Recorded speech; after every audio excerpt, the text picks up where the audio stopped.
Hello, Internet, and welcome back to Saturday Night's Apocalypse. Thank you for joining this lovely Saturday evening. It's a little chilly here where we are. I'm sure it's chilly where most of us are today, and we're here to bundle up the week before Christmas and play some festive post-apocalyptic D&D. Before we get started, I'm going to go ahead and promote our other shows we've got going on here on GGK. You just watched our lovely promo video with everything that we have on the channel. Our next stream after this one will be tomorrow. Our next scheduled stream after this one will be tomorrow at 4 o'clock Eastern Time. We're going to be playing Slang 101. It's Monster of the Week. Savannah's been running it for a while now. And it's a little sad right now. If you've never watched an episode, it's going to be a sad one to come in on. Savannah made it sad. But you can still join us. It's a lovely crew, and it's a lot of fun. So come join us. Otherwise, throughout this week, we won't have a stream on Thursday, and we won't have a stream on Friday. So no Wild Space, no Neon Souls this week. But everything else will be part of our normal schedule. And I'm sure we'll have some other video game streams and other things going on, as some of us are taking some time off from work and have other things, other free time to fill. So definitely join us on our Discord, follow us on Twitter, follow us here on Twitch, obviously, and get notifications when we go live. Anything that, or anybody want to promote anything or plug anything before we get started? No. It's so weird with Savannah not having 14 other things to promote every week now. Give me like 2 weeks. Yeah, I'm sure. All right. Well, let's go ahead and recap our last session and get right back into it. Last time, on Saturday Night's Apocalypse, your crew, your gang, the Whiskey Delegation, had been sent by the organization that you are assisting right now, the Law, which most of you are members of, to investigate some of these cult activities in the Desserin Valley. You've been tasked with thwarting alien invasions and zombie apocalypses and other things that you haven't identified, but you've seen a Mothra. And you have set your current task on dealing with this alien invasion. This Mind Flayer forces have invaded the material plane and are trying to terraform the Sword Coast and probably all of Faerun to whatever grim fate that they desire. You have decided to stop this by closing off the portal that is sustaining this illithid army that is invading your world, and hopefully banishing all of these illithid back to their own dimension. You have the spell that you need to do so, but standing between you and this node of power that this portal is drawing from is all of the illithid that have now invaded. As you approached the former air temple, you could see some of the signs of this terraforming. You fought a Mind Flayer and their intellect devourer companions. You also saw some conflict between the this Mind Flayer forces and some of the zombie remnants, as you have seen some evidence that the Black Earth virus has mutated, creating these spore-like creatures that are infecting all organic life in the area, trying to consume it and spreading this virus. You met a new friend, Yorha, who has joined your gang. You don't know much of their backstory, but I'm sure it's going to come up before too long, and have all sort of joined together to stop this this invasion. As you entered the temple, you saw the fighting between this undead army, as well as some undead mind flayers, and the last bastion of these non-undead mind flayers that were trying to stave off this infection. You received a message telepathically from some sort of hive mind entity, and you decided to ally yourselves with the Illithid, hopefully joining with them to stop the undead, but also still planning on closing the portal. So we'll see how that turns out. Fight broke out. One of your Mind Flayer companions got disintegrated is the word I'm looking for, and you were able to destroy another one of the undead Mind Flayers. And as this zombie army was sort of pushing in on you, and your new Paladin companion Jonah was fighting them off on this bridge underwater. Thea, you saw this snake-like, massive snake-like creature approaching as this Neolithid emerged from the water and crashed down upon the Mind Flayer forces, attacking them and hopefully turning the tide of the battle. I think that's it for the recap. So that's where we're going to pick back up right now. Let me get some... That's a little dramatic. I want to start with something maybe a little bit... Yeah, let's start there. So we're going to start with the Neolithid surprise round as it attacks the undead army. And then we're going to pick back up with our initiative round from there. We're doing something a little bit different with the initiative today because I want to kind of fuck around with it. So we're going to do a loose initiative order with you guys going next, where you can pass off the baton to each other and kind of choose what order you want to go in. All right. So as the Neolithid emerges from the depths, it looms back and then lashes out with these massive tentacles from its lamprey-like mouth that strike out at the zombies. It's going to roll its attack. That is a 27 to hit. And that is a big wall of text, but it's going to be 26 bludgeoning damage and 9 psychic damage to the undead. I don't know if zombies... No, they do take the psychic damage. And as the tentacles lash out, it looks like it also combined a couple of things there. Oh, no. Okay, we're good. So as it lashes out with the tentacles, it picks up a huge chunk of the zombie horde, wrapping them up in this tendril and then withdrawing them into the mouth, swallowing dozens of these zombies into its gullet, consuming a chunk of the undead horde. However, a large amount of them still remain. That will be the Neolithid's turn. So you guys can go now. Who's gonna go first? So we've got spike growth on the bridge where there are still a bunch of the zombies. Jonah's in the middle of them. I believe it was Shalak, Yorha, and Jazz on our side of the bridge, and Thea's somewhere in the water. I'm in the water. Yorha's above the Illithids right now, circling on a I forgot magic you were broom. fucking On a flying. sky surfer. Yeah. Yeah. Silver Surfer.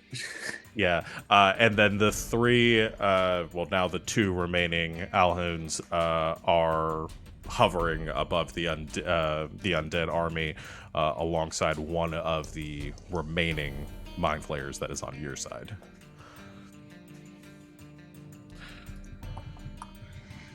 I mean, I'll go after the big thing if I have allies there. Otherwise, I'm gonna wait.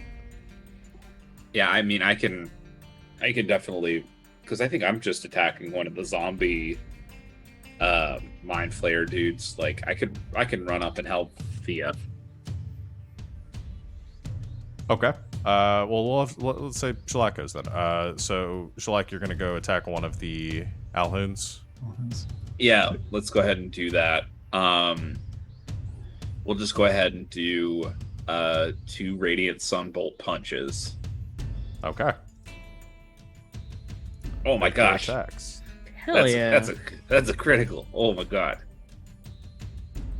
Well, that's okay. An extra point's an extra point. All right. And then a 12. So I'm assuming that doesn't hit. 12 does not hit now. Mm-hmm. Okay. So you strike out with your 2 punches, blasting radiant sunbolts out over the zombie horde. One of them striking the mind flayer, the Alhoon. The other one missing as it wheels around, and it creates a psionic barrier, deflecting the bolt. You still have your bonus action if you'd like to use it. I don't really have anything that I can do in the bonus action. Okay.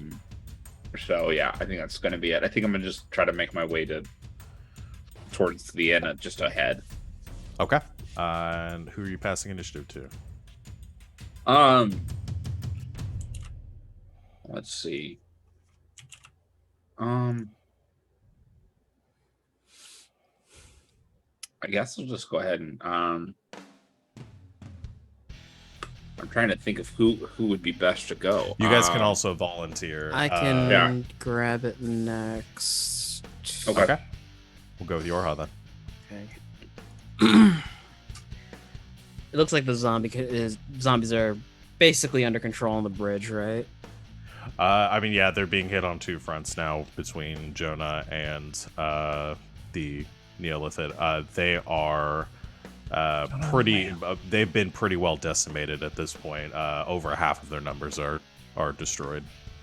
Okay. Which I realize is like the opposite of decimated, but it's fine. They are being proceeded to be en route. Yeah. Been quintuply decimated. They're quintuply decimated, yes. And where's Thea in this? Is she still under the water? Yeah, Thea is in the water still. I think you can see her just below the surface, because you guys, the Illithid that you have, or the Alhoon that you killed, was the one that was right above Thea. That one has hit the water and has flown away in the current, and Thea is still maintaining her current positioning in the water. Okay. Offer still stands to get out of the pool, but head shake, head nod. Yeah, you should probably come get me. Cool. He's gonna fly 20 feet down away from the Alhoons, and he's gonna use an action to summon his wildfire spirit. Both Alhoons and Thea will sadly have to make a dex save. Okay. Dexterity saving. You want to hit a 14. All right. I rolled a This is 15. not their specialty. Nothing happens. It's a natural 20 for one of them for a 21, and then a 9 for the other. The one who rolled a 9 takes 6 points of fire damage Nice. as a giant floating flaming skull covered in gnarled twisted like pipes appears. And as a bonus Okay. action, I'm going to use its fiery teleportation ability. Its bottom jaw unhinges and swallows Thea up. And it teleports her to my solar surfer. And I'm going Okay. to fly 20 feet away. Those 2 Alhoons have to make another dex save. DC 14. Okay. One rolls a 2, the other one rolls a 19. The one that takes a 2 takes an additional 8 points of fire damage. What is this, Pete? What is this, like, Ghost Rider, like, metal skull? Wildfire Druid. It's fun. Okay, so what is the damage that you're doing? Is it like as It's you're getting close to them, it's hitting them as they enter this radius, or So when he summons it, there's a fiery explosion that happens. Okay. And then when the skull disappears again, it also leaves an explosion. Okay. So the skull appears in the air between the three of them, causing this fiery eruption. It then blooms down to the water, swallowing Thea whole. And then, Thea, you emerge in this fiery portal next to Yorha. And then there's another explosion around as the skull vanishes into this point.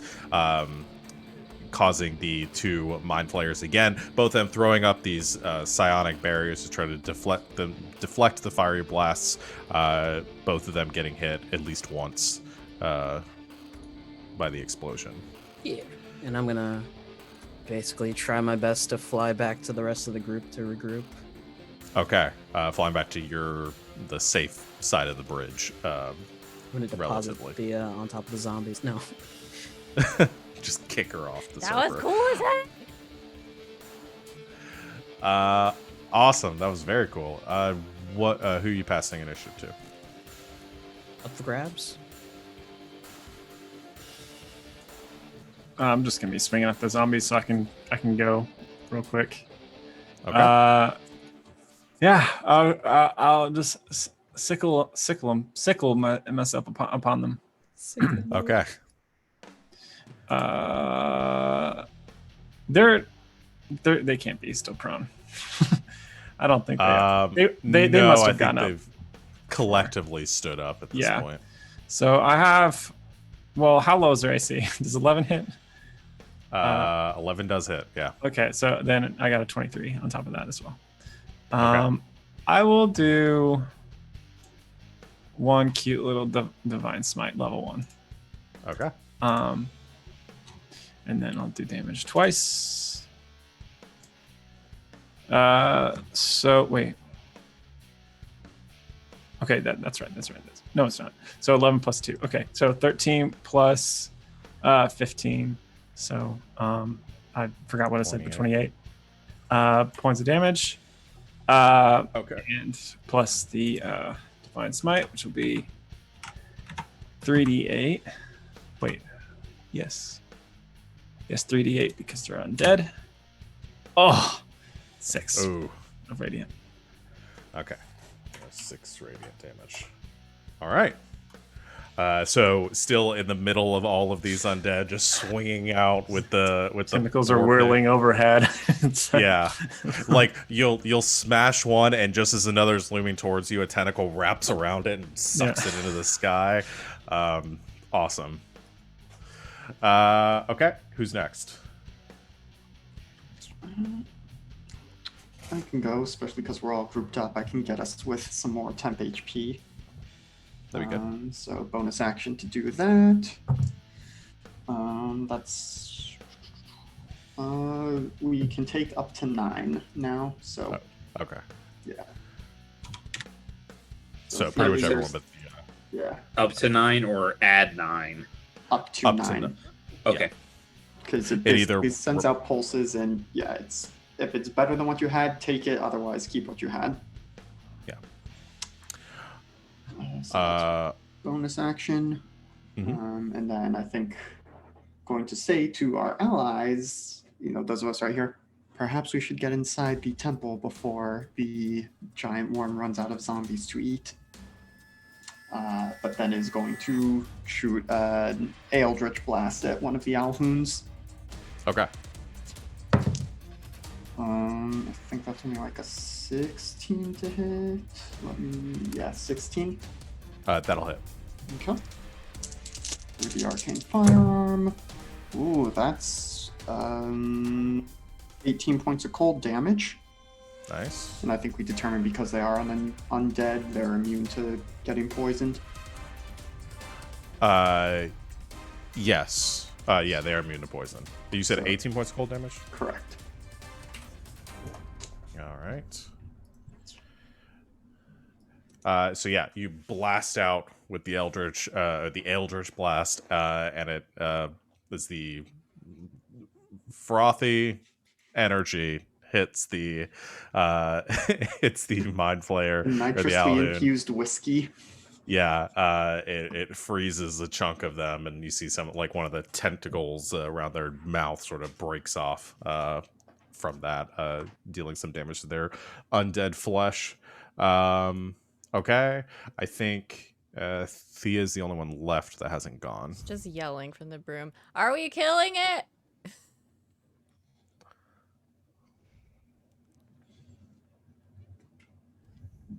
Are we able to tell that it is what the worm's allegiance is, or is it just a big giant worm happens to be attacking the zombies? I'm trying to remember from last time. Did you guys have you did speak? You spoke with the Illithid. You haven't. Mhm. Yes, and it's the one that told you about the Dr. Jim. Yes. Okay. Yes. So I think as we'll sort of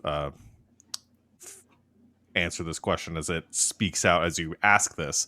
It speaks out into your mind, and it says, "No, it is us. Do not harm." Okay. Obviously I'm going to launch myself off the broom into the middle of the zombies and stab some of them. Okay.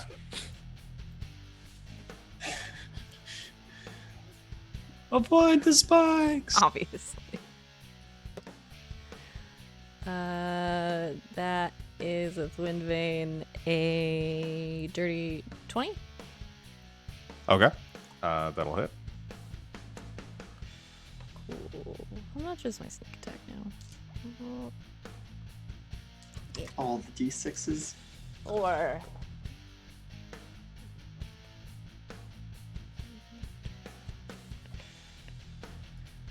That's 27 piercing damage and 5 lightning. Okay.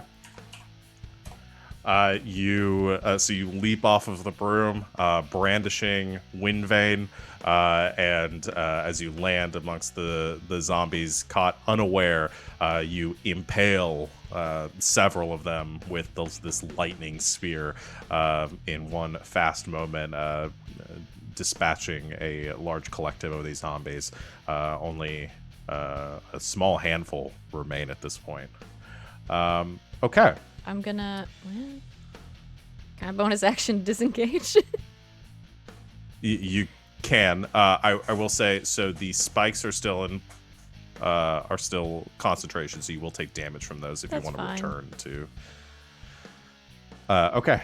Yeah. Bonus action disengage and retreat. Towards the pyramid.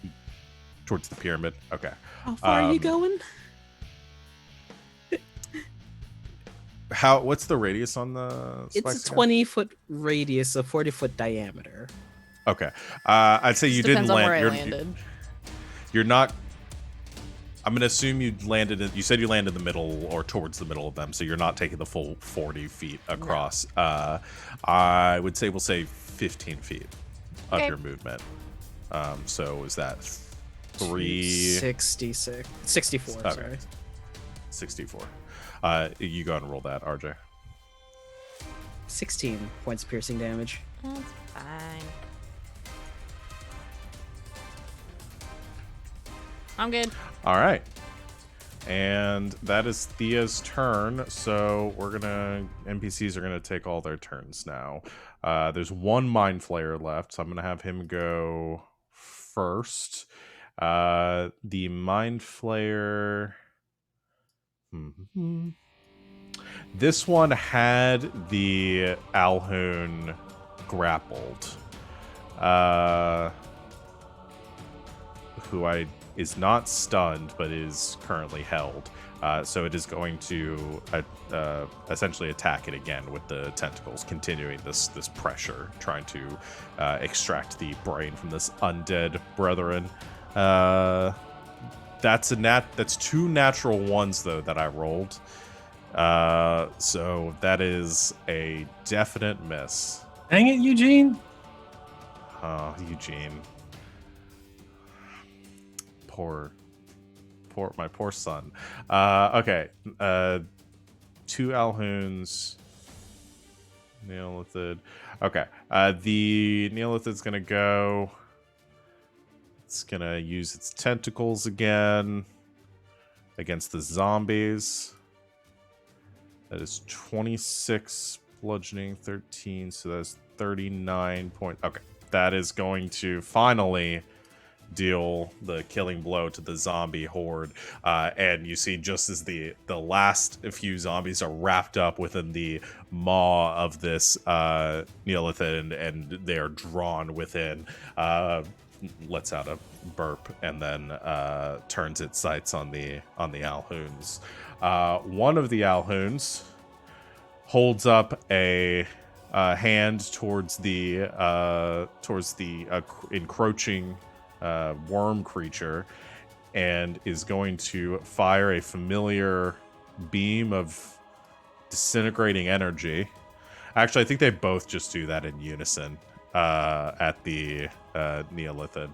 So it's going to make 2 dexterity saving throws. Well, it rolls a 7 and a 0 on its dex saves. You can roll a 0? It's not a very dexterous worm. So it's gonna... I need to remember the damage on Disintegrate. This kills the worm. Huh? Just enough. Hoping that it's enough that it just disintegrates the whole dang worm. Alright, 10d6 plus 40. So we're gonna do 20d6 plus 80. That's 152 points of damage. That is so many dice. This is something I would not do unless I was playing this game virtually. Manually roll. That almost brings the worm to half. As the 2 disintegrate beams hit the worm, you can see some of its flesh immediately disintegrating away. It seems to have this it is a massive creature, and you see these holes forming and blood beginning to pour out of the worm's slick, fleshy surface. But it is it's mostly okay at this point. That ends their turns, and so it's back to y'all.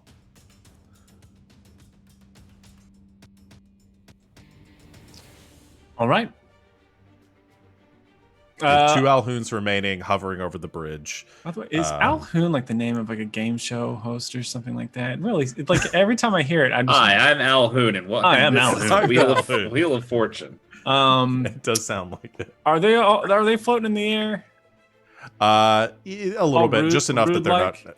They were floating in the air just high enough over the zombie horde, so like 5 feet off the ground. Can I, Yorha, would you drop concentration on spike growth, or would you want to keep it up for some? It's done its job. I could drop it as a free. Okay, cool. Then I'll take that opportunity, run forward and try to smack Al, the lesser, if I could. Okay. All right. And I'll take two swingy doodles. 1 and 2, 22 and a 19. Both hit. For 29, 31 damage. 31 points of damage. All right. I make a real mean face. I blow smoke in its undead face. Okay. You blow smoke into this creature's face, its lifeless eyes blinking against this rude onslaught. Okay. And you get the voice, secondhand smoke kills. Like the all right. mess, just like smoking. We're like, that reference doesn't work. Anything, or who's going next? Who are you passing it to? Just in the air, whoever catches it catches it. Are the Alhoons together? They're within 10 feet of each other.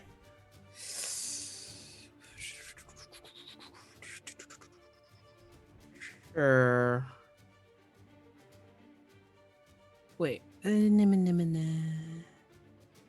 Unoccupied space, your choice lasts for duration. 5 feet.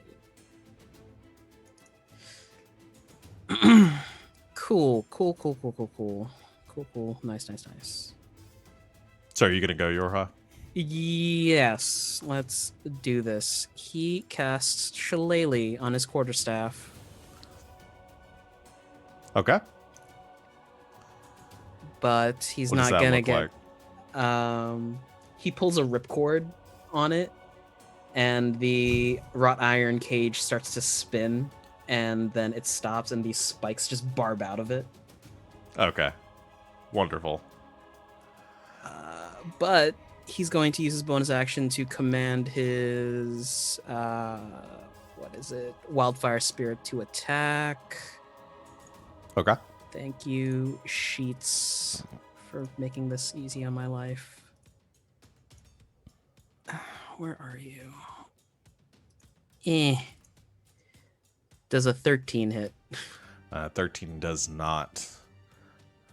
Once again, throwing up the psionic barrier, the flames hit and just sort of pass around the Illithid as it avoids the strike. But I'd like to think that Yorha is now kind of almost like a shark patrolling the outside perimeter of these Alhoons with the Wildfire Spirit next to him. Perfect. Next.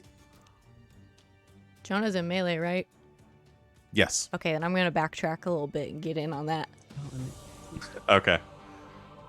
Well, now the spikes are gone, so you don't have to worry about that. So you wheel around, seeing the zombies have fallen. Now that the zombies The are gone. worm being the main focus of the Alhoons. You come up behind one, striking up at it with your spear. It's a natural 20.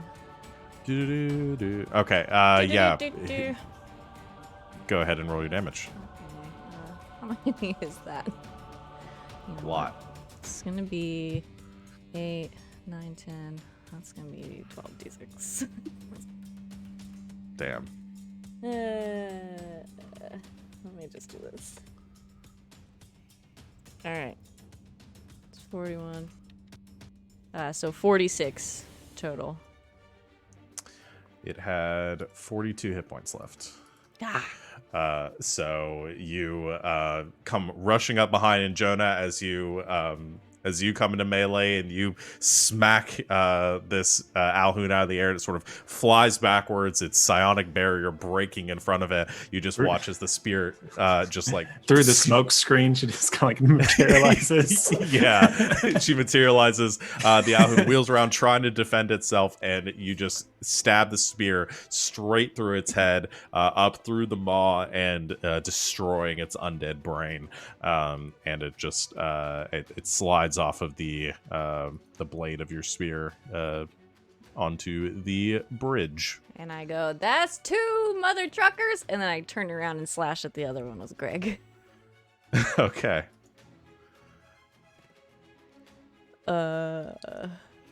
And Mother Trucker isn't here. You left Mother Trucker outside. 24 to hit. 24 does hit. 2 slashing damage. Nice. It has more than 2 hit points left. Anything else? Action, bonus action, movement. think that's... Yeah, wait. I had a question and then it immediately left my brain, so I guess I'm not gonna ask it. But I'm gonna use my reaction because I have Skirmisher to move 15 feet away. Oh. Goodbye again. I think... Is the Skirmisher thing only when it ends its turn within 15 feet of you, or is that... Don't make me... I think it's when it ends its turn within 15 feet of you. Are you asking me to read the rules? Occasionally. Yeah, you're right. Then I'll Okay. stay there. All right. That's Thea's turn. Who hasn't gone yet? Jazz and Shellac. Who wants to go? I mean, I'm just gonna be punching at these at Alhoon. Okay. So unless you have Go something ahead and... specific. Oh yeah, either one of you can go. Okay. Go ahead. I'm gonna do the punching. I'm actually gonna punch. So I'm gonna run up. And I'm gonna do an unarmed punch. Oh, that's a 13. That misses. Yep. I'm gonna do another. That's an 18. Hits. That is 6 piercing. All right. Anything with your bonus action? No. Okay, because you can't just make a normal unarmed strike without having to spend a key point. if you want That's to. right. Yeah. Let's go ahead and do that then. Yeah. Okay. 13, so it misses. Okay, that misses too. So you come up and levy 3 blows against this Illithid as it's also trying to fend off Thea. You get 1 strike in on it and it deflects the other 2. And Jazz, it is your turn. Okay, before I get up close in there, I'm gonna Eldritch Blast it. 22 to hit That'll hit. for 10 points of cold damage. Alright. And then I will start moving across the bridge, staying like... Well, actually, hold on, because I forgot that I have good AC. But if I'm in melee, that makes my cantrip difficult. I'll still stay behind my friends, and then I will try and give us some more temp HP. Okay. Ooh, that's very good. We can take 12. 12. All right.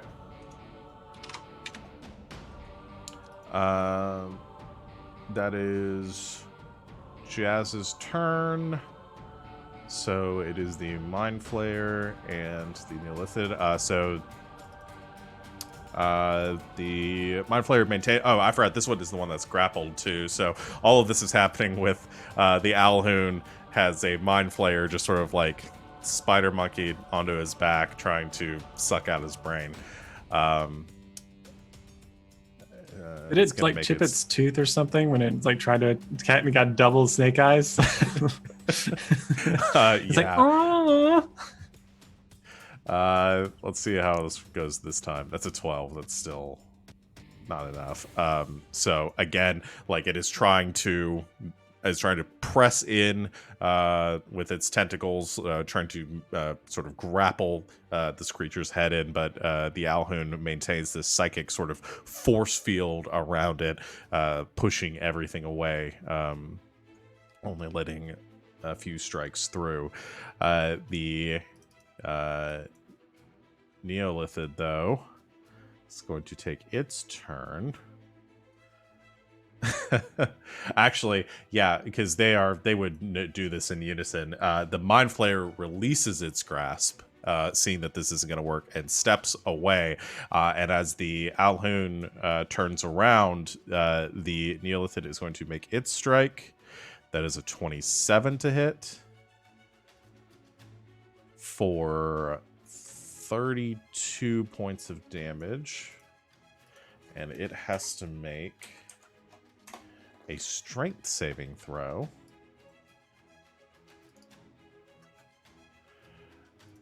Which it rolls an 11. And you see the in that singular moment, the tentacle snakes around the Neolithid, and it is just yoinked off of the bridge and sucked into the gullet of the this worm creature, and the Alhoon. Well, for all intents and purposes, it is out of this fight at this point. It disappears. A few seconds pass. There's some sort of disturbance from within the Neolithid, and then it's over.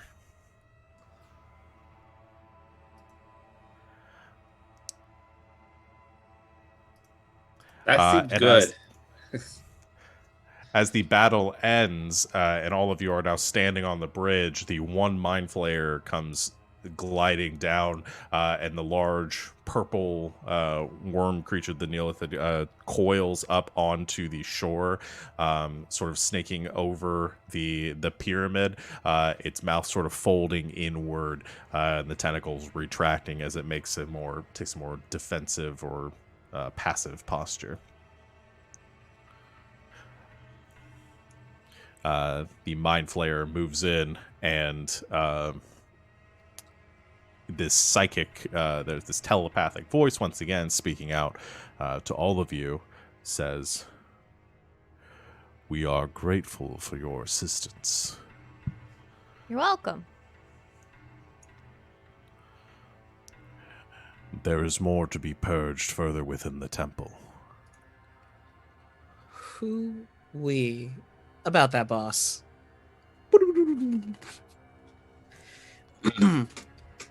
What are we purging? The Zombies. corruption. The Is that a- radical gem that has infiltrated Oh yeah. our inner sanctums. Oh yeah, I forgot about that guy. The Elder Mind maintains its security, but the radical gem will breach its defenses before too long. If this happens, all will be corrupted.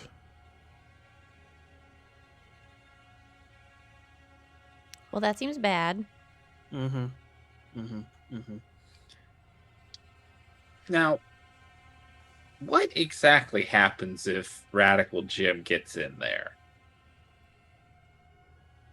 Like, how bad we talking? All of and connected to the mind will be corrupted by their influence. They shall all become like that, and gestures down to the Alhoons. Zombie aliens. Oh man, we'll all become Zambonis, Zambambos, zombies. I like Zambonis. Yeah. There eventually. All right. How much gas do we have in the tank? I'm fine. As we've just been sitting here, been sending out pulses of the shield to get us to full temp HP, so 13. Okay, yeah, everyone can go back up to 13 temp HP. Yeah. Cool. I'm alright. Yeah, I'm pretty okay. I'm down about half my key points, but that's not a big deal. Yeah. I'm about half in the tank as well. Yeah, I've got 1 level 1 and 2 level 2s left. So, but I'll still be able to do stuff even if I run out of spells. So, Still largely at capacity. Yeah, we don't have a lot of time. So,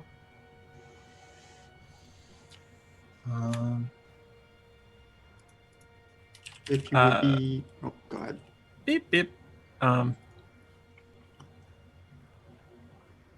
I was just gonna throw around a few lay on hands. If Thea and Schlack and myself, we'll just take 5 hit points each. Hooray. You know, sweet. I will take those. Thanks, buddy. and I'll save the other ones for emergency situations. But yeah. Well then, shall we continue on to stop the radical Jim? Yes, we should move quickly. Lead the way, Okay. Stevo. Let's do it. And I think as we start heading, I'm going to use the message stone to message Thea, asking her to give Jazz the invisibility conch, so that if need be, if this happens to be at the node, Jazz can turn invisible and start doing the banishing spell while everything else is going on. Won't you turn on invisible as soon as you start doing a spell? I guess that is up to the DM. Is it once the spell starts or when it finishes? Also, I don't know if you said mechanically how long casting that spell would take, if it's like a minute or an action or what. I would say, because I would say in this case, I guess it is when you cast a spell, because what is invisibility? What's the actual text of the... It says when you cast a spell. When you cast a spell. So if it takes a certain amount of time to cast, then I would say that once it doesn't, the invisibility would end when the spell is cast, or you start concentrating on something else. So you can maintain concentration on the spell while you are beginning the casting process. Once the spell's cast, it would end. Okay. Especially in this case, because it is a scroll that you're casting from. It'll... I would say it requires even less concentration to do it, and the fact the invisibility is coming from an item. So Okay. I'll hand it over. It's got 2 left.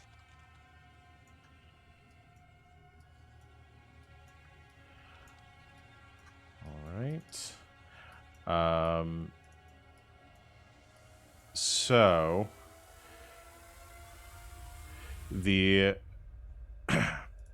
yeah, the Neolithid remains coiled on the temple, and without even looking to it, the Mind Flayer moves towards the doors, gestures a hand, and using their psionic powers, opens the doorways. They sort of unfold in front of you. You hear a telepathic voice says, "Please follow me quickly," and leads into the this room that you saw previously when you initially came in to this lower area of the temple. You know that upstairs is where you fought Heresy the last time, and there's this pit in the center of the room, this square cutout where this like draft is coming up through. Obviously, there are no cultists within here anymore, but everything has that same kind of substance covering it. The veins kind of creeping across the ground, and this material that has coated the interior. And you can see at the center of the room some strange devices have been brought in by the Mind Flayers and have been placed at the center of the temple just near this pit. There is a large circular container of some kind with this bowl of liquid at the center of it, this like golden kind of amber color. And you can see small little creatures that are swimming around in this liquid. And as you move past, you recognize them, Thea especially, as these tadpoles that you saw outside, the one that tried to crawl up your arm. There's just a massive bowl of hundreds of them at the center. And then on the walls on the outside of the room, you see sort of encased in this material with these bands around their arms, you see probably about 10 air cultists that are kind of strapped up against the walls. Most of them look unconscious at this point, but one of them does sort of look up, and looks like they have sort of a kind of a dazed look on their expression on their face, and as you enter the room says, "Please, you have to help us. Please let us out." And the Mind Flayer waves an arm, and you see them sort of pass out and go unconscious again. Doesn't say anything or gesture to it, but just moves to this pit in the center of the room, steps over it, and begins to descend down through this shaft.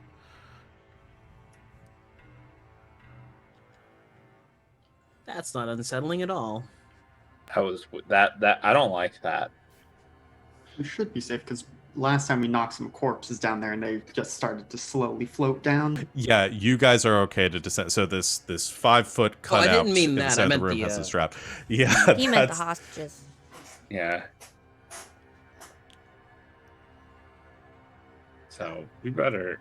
So I guess we're going down. Whee. We. you all step into the shaft, and yeah, the air sort of catches you and slows your descent as you sort of fall downwards deeper and deeper into this cavern. When you finally reach the bottom, the room sort of the cavern opens up, and you can feel this draft that kind of wells down here. Is seeming to come from further within the temple. This is sort of constricted by the design of this passageway, and the air is redirected upwards to create this updraft. And as you hit the ground, the Mind Flayer floats ahead, kind of resisting and moving against the flow of this air current further and further into the temple. You can see more of the veins across the walls, some more devices that are set up against the sides, and as you move in as well, you can see signs of conflict. You see a few Mind Flayers that are currently dead and seem to have been beyond being sort of restored to undeath. One has a massive spike driven through its chest, impaled into the wall, and another's head is just ripped off of its body. Both pieces sort of scattered across the ground a few feet ahead, and you see more signs of carnage of these Mind Flayers that were just brutally ripped apart by something assumedly very large and powerful moving through here. Yorha So- covers his fire spirit's eyes with a hand. We can assume that this was the work of Jim. And you guys say that your gym is good, right? Yeah, our gem's cool. Yeah, he's fine.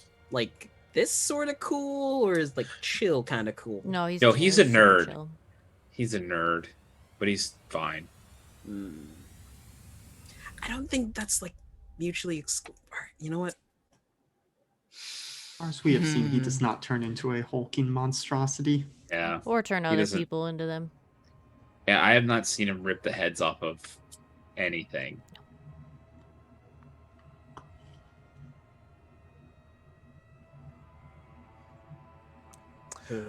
Any other discussion as you guys are moving through it's a silent, long walk for all of you as the Mind Flayer hurriedly floats in front of you further down the passageway, and you see more signs of destruction. You can also see some of the former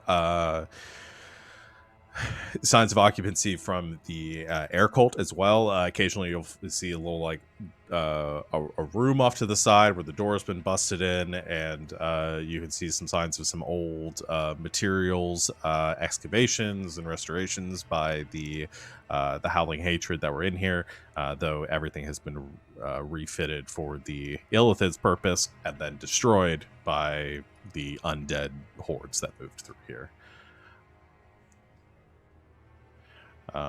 So anything else that you guys are doing to prepare?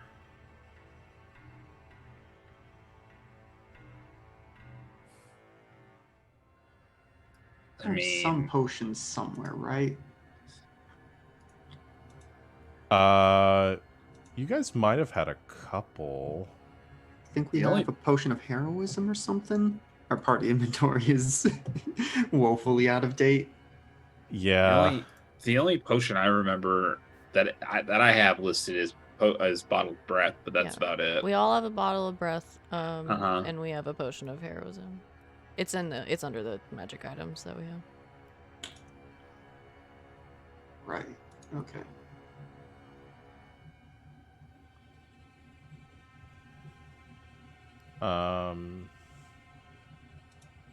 So anybody taking any potions? Anything else? I really don't. Yeah, there's really nothing that I can Okay. do. All right. There's a moment where where you're down the passageway. You see the mind flayer in front of you sort of stop for a second, sort of almost like reeling for a moment, as if they are hit by a wave of something, and then you hear that same voice moving through your mind as they say,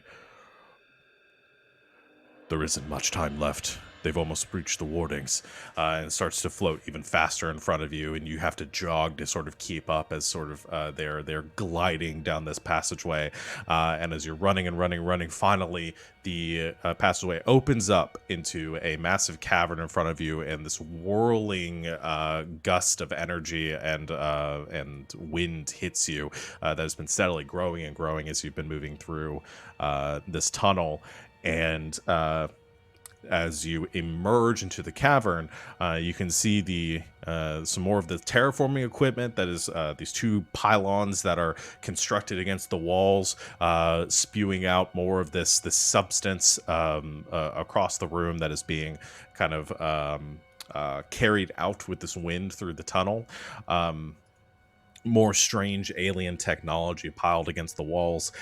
But at the center of the room, in a large vat of this similar sort of yellow brackish liquid suspended in this green bulb, you see a enormous brain, the size of probably your truck, with these massive tentacles coming off of it, coiled around the lobes of the brain itself, and then whirling throughout the liquid as well, sloughed like over the top of the container, and then wrapped around the base of it.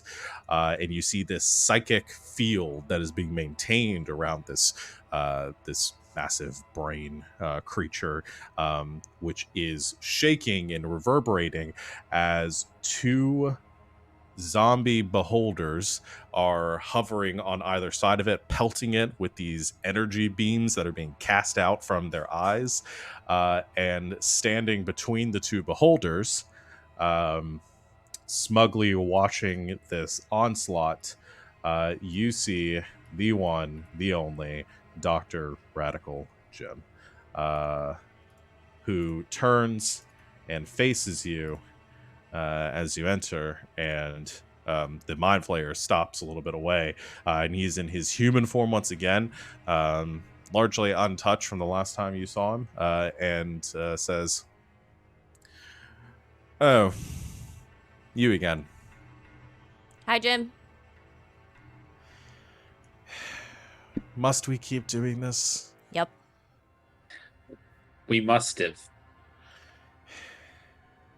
I was hoping that my pleas to you outside might have meant something. And you can see one of those little spore things like crawling up his back and like perching on his shoulder, the little like tentacles kind of reeling around it. And he just sort of pats it on the side like a cat. He says, "I've evolved some from the last time we met. I'm afraid that this won't be as easy as it was before. Not to mention you don't have an army of nincompoops to lead to slaughter." You don't know that. Yeah. Well, you have Yorha two at also least. looks behind. Are you gonna stay dead this time? Interesting question. What does it mean to stay dead? I Oh don't my God, this guy plan on it. leans over to Yorha. I told you it freaking sucks. I've evolved past such trivial questions. Does this every time.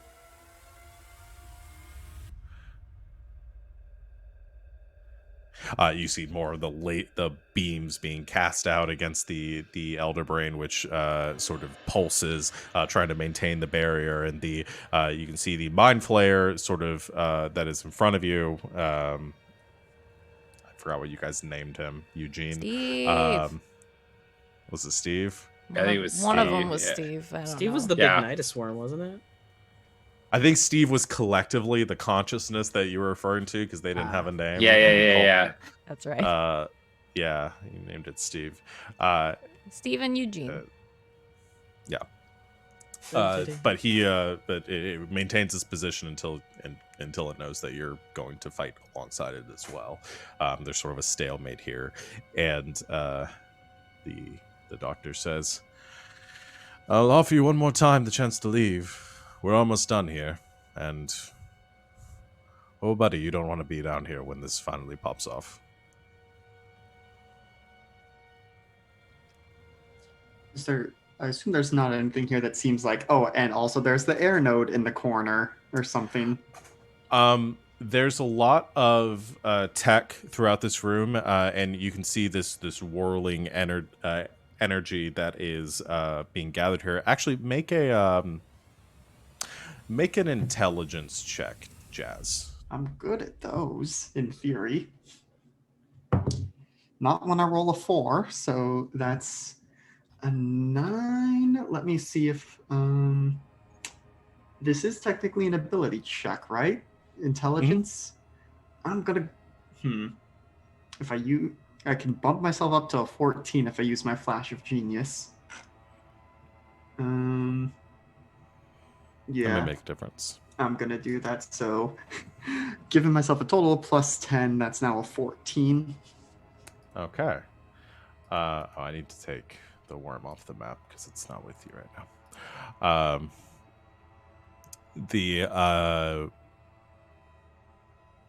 As you kind of look around the room and you see these two pylons constructed, you see at the top of the room, and you're kind of following this technology, and something is powering everything here, and you look for the power source and where all these relays are connected to, and at the top of the room, there is this dome of metal that has been constructed here directly above the Elder Brain. And you see kind of there are these like portholes on it with this with glass inlaid inside, and you can see this glow coming through, and as you stare up at it, you can see this whirling kind of typhoon inside of it, some sort of energy that is collected inside of here. And I would say, based on your intelligence check, you can gather it seems that the Illithid have harnessed the power of this, or probably the cultists before, and now the Illithid have retrofitted it in harnessing the power of this air node. That is probably the node that you are seeking out right now. Just gonna, look like they're adjusting maybe the shield drone on the wristband into the message stone, just letting everyone know that the node is up above us. We may have to try and crack that dome if we want access to it to banish it. What's the dome made out of? Probably like steel. We're gonna have to do a lot of smashing in here. I take it. Yorha's gonna smile.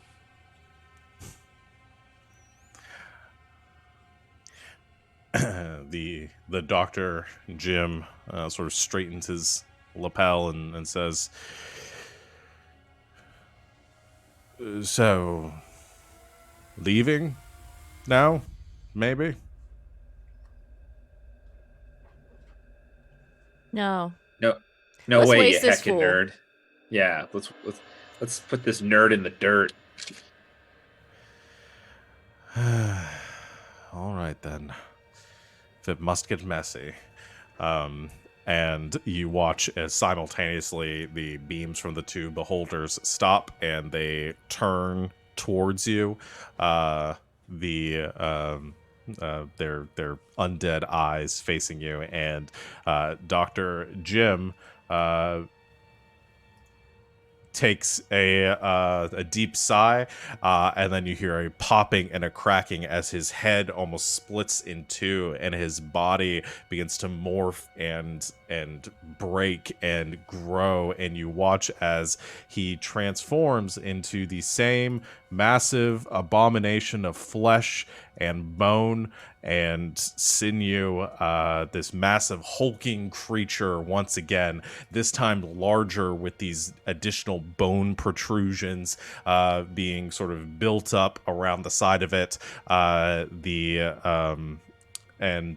You can, as it sort of breathes in heavy, you see this like cloud of toxin spores beginning to sort of pour off of it, as you see from around the room and some of these pylons, some more of these additional tiny spore-like creatures, this flood of them almost sort of beginning to pool around the room as if they are watching this battle beginning to unfold.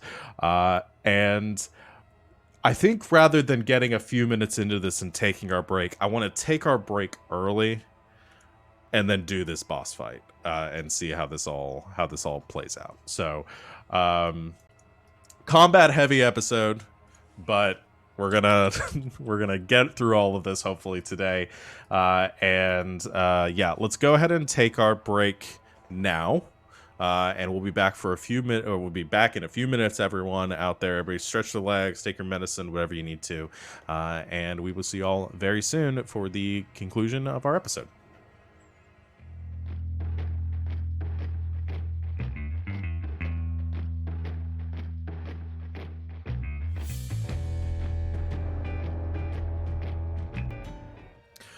Welcome back, Internet. Thanks for hanging out with us on our break, everyone. We are back playing a loose interpretation of Princess of the Apocalypse. And let's get back to it. You guys are in the air temple. You guys are facing off, standing in the air node, which has been retrofitted by the cult of the Howling Hatred with the Illithid technology. The air node now encased in a steel dome at the top of the ceiling with all these cables and everything coming off of it, powering this facility. At the center of the room, this massive elder brain sitting in its tank that is currently trying to defend itself from these zombie these spores that have been created through the Black Earth virus. The source of which, Dr. Radical Jim, in his radical form, standing in front of you. And let's do this. So, you guys get to go first, because there's no surprise or anything here. We're going to do initiative the same way we did last time, or that we did in the last combat encounter. If the same thing as before, though, where you can pass things off from one to another. And I'll remind you one more time, because we talked about it at the beginning of the session, if you want to pass it to an NPC or an enemy so they go earlier in the combat encounter, you can do that too, to try to spread them out a little bit. Otherwise, I'm just going to run them all at the end. And I think we have a poll in the chat too for those of you watching that Savannah put up. So if you want to try to earn some points, you can do that. All right, who's going first?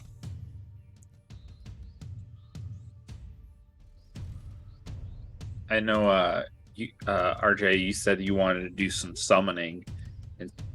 Yeah, I do. Sorry, I'm having fun with this poll. Yeah, he's going to cast a summon minor elemental at 4th level. Okay. And he will summon 8 Kargars, which are little metal-eating dudes and chicks. He will summon them 90 feet out towards that barrier and have each of them attack. Okay, so these small, so these are like fire elemental? They're earth elementals. Earth elementals. So from the stone ceiling, you see these small earth elemental. They, on the picture that I'm looking at, they look like tiny little worms with arms and scaly dragon bodies. I think a more fitting image is if a duck's mouth can split open 4 ways. Yeah, and was made of hexagons. Yeah, that's what it looks like in this picture. So they emerge from the ceiling and then attack this dome. So go ahead and roll your attacks. Okay. Does a 21 hit? Yes. Oh shit. 1d4 plus 1. It deals 4 points of piercing damage. Okay. Does a... I'm assuming a 12 doesn't hit. No, 12 does not hit. I'm assuming 5 doesn't hit. Nope. A 14? No. A dirty 20 Yes. for 2 points of piercing. A 14 will not. 21 again for It's 3 points of piercing. And last but not least, little guy, you can do it. They cannot do it. So 3 of them managed to hunker in. okay. So 3 of them have latched on. Notate that somewhere. At the start of each of the Congress turns, roll d20. So they won't take effect until the start of their next turn. Yeah. Next turn. So 3 of them latch on, kind of munching away at the steel dome up there. 3 of them are kind of scraping against it, trying to get a hold with these with their weird duck mouths, but are unable to do so. So that is your action. That's my action. Bonus action, he will command Matilda to attack. Biggin over there. Biggin Jim. The Dr. Jim. Okay. Yeah. Does a 15 hit? 15 does not hit. Cool. Movement. Is there anywhere I can take cover? So they're the 2 big steel pylons on either side of the room. You can get cover from Jim, but there are, like I said, a large swarm of these small creatures that are around. They don't look hostile to you right now, but you imagine you're not going to be very well hidden from the collective Jim. I'm gonna duck behind Shellac and make myself as least imposing as possible. Okay. That's your turn. Okay, who's going next? Jonah? I'll go next. Yeah, just real quickly, I'll cast Bless at 2nd level and hit us all with that. And I'll move forward a little bit. And I can't do anything because that's an action after that. Okay. So you're going to interpose yourself in the front line. Yeah. And then so everybody, that gets everybody with the Bless spell? Actually, okay, that only gets... Sorry, I wasn't counting myself. Probably... No, I just won't cast it on myself. I'll do everyone else. Okay, so everybody from Jonah is affected by the Bless spell, and for a quick reminder, that's... 1d4 to attacks and saving throws. Okay, great. All right, that is Jonah's turn. Who's next?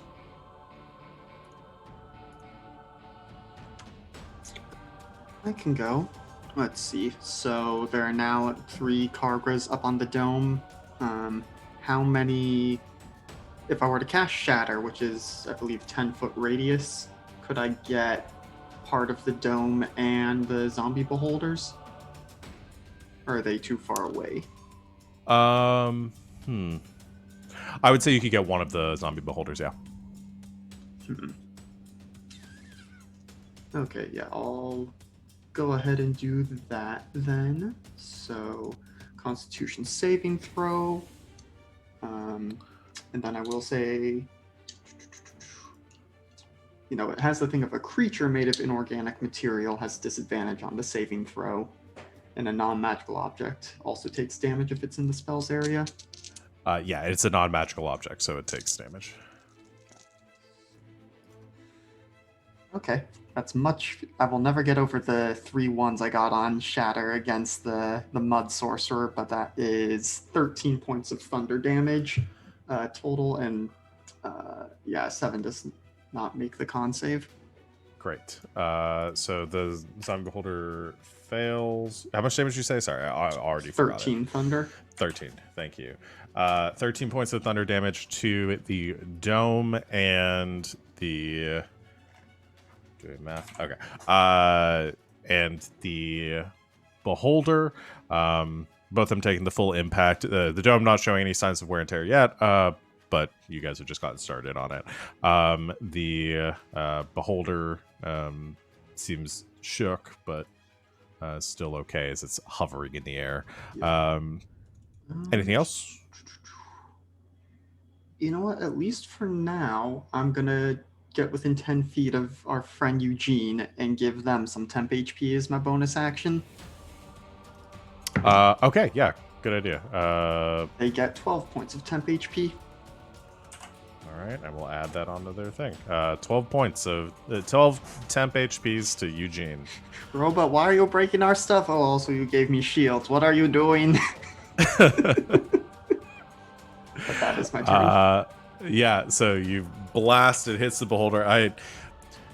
The Illithid don't seem too occupied or too concerned with what you guys are doing yet. But that may change. Yeah. That will... so who's next? So that's been Jazz is gone, Yorha's gone, Jonah's gone. I'm waiting for somebody to get into melee with somebody.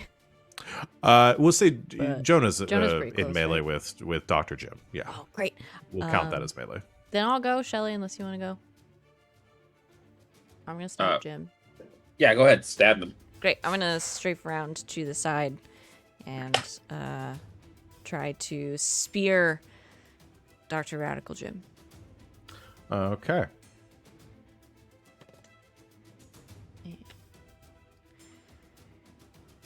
23.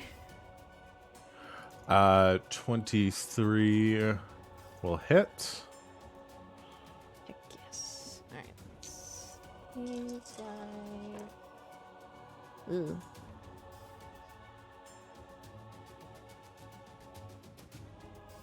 That's 19 damage to him.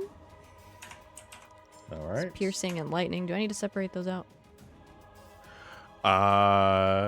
That's a good question. Actually, I just added it. Because I have a separate one that I'm rolling for lightning. No, you're good. Okay.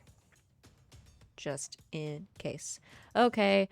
Then I will. Yeah, you know what? I'll offhand swing. I just almost said Jim. Okay. Greg. I swing Jim at you. 16. That's a 25 to hit. Hits. Greg for 4 more something damage. What are you? All right. Slashing damage. All right. And he then gets he heavy. is heavier. Yeah, just kind of sinking down a little bit into the earth. He was already very heavy. It's now heavier. Shellac. All right. I'm gonna try something. As a bonus action, I want to kind of run up to Radical Jim. Maneuver. You kind of cut out there a little bit. What are you doing? Sorry. I want to cast Insightful Maneuver. Okay. What is that? Okay, so essentially what it is with the creature that I can touch, you now know how to take advantage of your foe's vulnerabilities until the end of a turn. And the end of my turn, the target has a vulnerability of 1 type of damage. Additionally, if the target has any other vulnerabilities, I learn them. Wow, that's cool. Okay. So first level divination spell bonus action. Yeah, that's awesome. Okay. You can get into range, so you reach out and make contact with. I just like touch him with a single finger, just like you poke him. Yeah, you poke Jim, and the he does not have any vulnerabilities currently, but what vulnerability are you going to give him? I'm just gonna do radiant. I think that's a type of damage. Would that work? Yeah, radiant works. Okay. And then I'm just gonna do 2 radiant sunbolts at him. Okay. Make your attacks. Oh, and I get have that bless thing too. You do. So that one does not hit, even with the 11. bless. Okay. Yeah. 22. That one will hit. I'll just roll the d4 just because. So Okay. 24. Yeah, just because. All right. So, all right. Roll. So I rolled 10 radiant damage. All right. So he takes 20 points of radiant damage. Nice. Cool. And that was bonus action movement. So you come in, strike after learning this and kind of bestowing. I mean, do you see it as like channeling your new like clerical magic into like creating this like your holy energy, creating a weakness in them temporarily? Yeah. Or is there like yeah. I mean, essentially, I'm thinking it's just kind of going up and being like, well, he's not vulnerable to anything. I guess this. I guess the thing that I do. And then do the sun punching. Cool. The first one misses, kind of deflect off one of these bone like shards of armor that he has. The second one does strike, kind of blasting a big chunk of flesh off of the back of his hulking form, and dealing a very heavy impact. That is your turn. So I'm going to go ahead. The Elder Brain is not doing anything currently because it's maintaining its barrier, its perimeter, and it can't do anything while that is currently up, and it doesn't want to risk lowering that and becoming infected. So it is just Eugene on your side, or Steven, or whatever we're calling him, is going to send out a psionic blast, a mind blast, I think catch one of the beholders and Dr. Jim.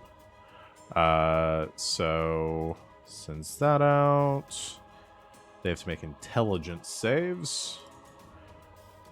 Dr. Jim is going to succeed. The beholder fails. And on the fail is going to take 22 points of psychic damage.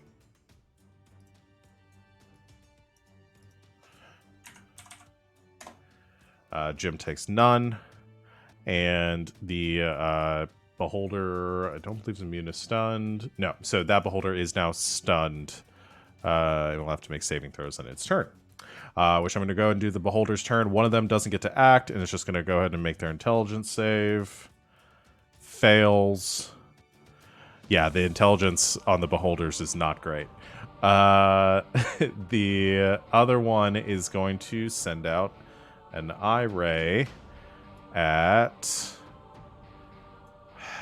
Let's see. You're up front, Jonah. It's going to send one at Shellac, because you did hit Dr. Jim.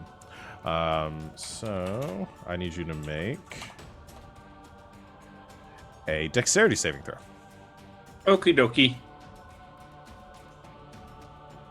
That's an 11. That... you do get to add D4 to that with the bless. Oh, okay. That's a 14.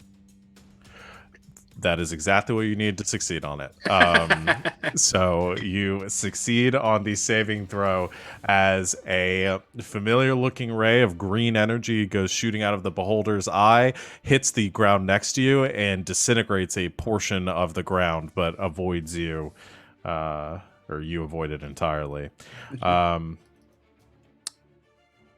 which just leaves Dr. Jim. All right.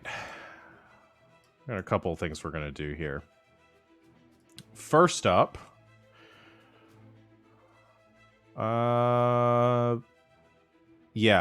Jonah, I need you to make a Constitution saving throw.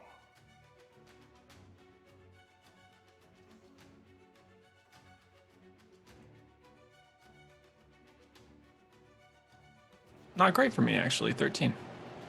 Okay, that fails. As the doctor looks at you and Sorry, can I spend a flash of genius, give him +5? Yes, you can. So, not sure how it happens, but suddenly you are bolstered. So that brings Awesome. you up to 18, which hopefully is enough. I should have done that better. 18 is enough. As you try to, so what happens is the doctor kind of takes a step forward, now the new, heavier form, and opens this this fleshy mouth and lets out this spilling cloud of this noxious gas comes forward. The spores intermingled in it. And as it washes over you, Jonah, you try to withstand, sort of holding your breath and trying to avoid the effects of this. And Jazz, seeing your companion faltering, magically bolster Jonah for that instant, and you succeed on the saving throw, and I believe that means so no effect. And now they're going to make their attacks. So the first one is going to be he's going to do 2 bone spike attacks. One is going to be against Thea, and the other is going to be against Shellac.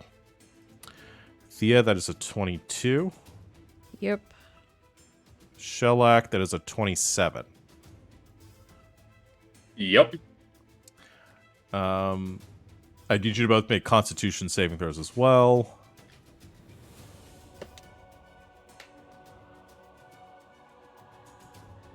That's 12. 21. Okay. Thea, you succeed. Shellac, you fail. This is a long time ago we did this fight, and when you fought him the first time, there's a poison effect. Were you already under that poison effect from the first fight? I had somebody did, and they marked it on their sheet, but I think there was nobody that's currently in this party.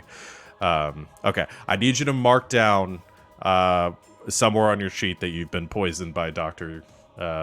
Jim. There's no other effect than that, though. I'm going to mark it in my notes. I think it was somebody I think it was Fang that actually got failed at the first time. I don't like that. Can you just give me damage? No, I'm going to give you damage too. But as you were both stabbed by the spikes, Thea, you were the first one hit with it. 22. Yeah. You take 21 piercing damage. I'm gonna uncanny dodge. Okay, so you take 10. And Shellac, you take 19 piercing damage. And I don't have to say I'm poisoned, right? You're not poisoned. Okay, no. Great. He's then going to make his other 2 effects with these massive fists at the end of these hulking arms that he has, and is going to make 1 attack against Jonah. That's a 21 for 13 bludgeoning. And the last attack, no one else was in melee, right? No. We're gonna it's gonna be against Thea again, since you avoided the blow on the first one. 22 to hit. Yeah. Oh, sorry, you were saying something, Jonah? No, just real quick. I passed my concentration check on that hit. Oh, to keep Bless up. Yes. 12 bludgeoning damage from that, Thea. Okay. And that is the doctor's turn. So back to y'all.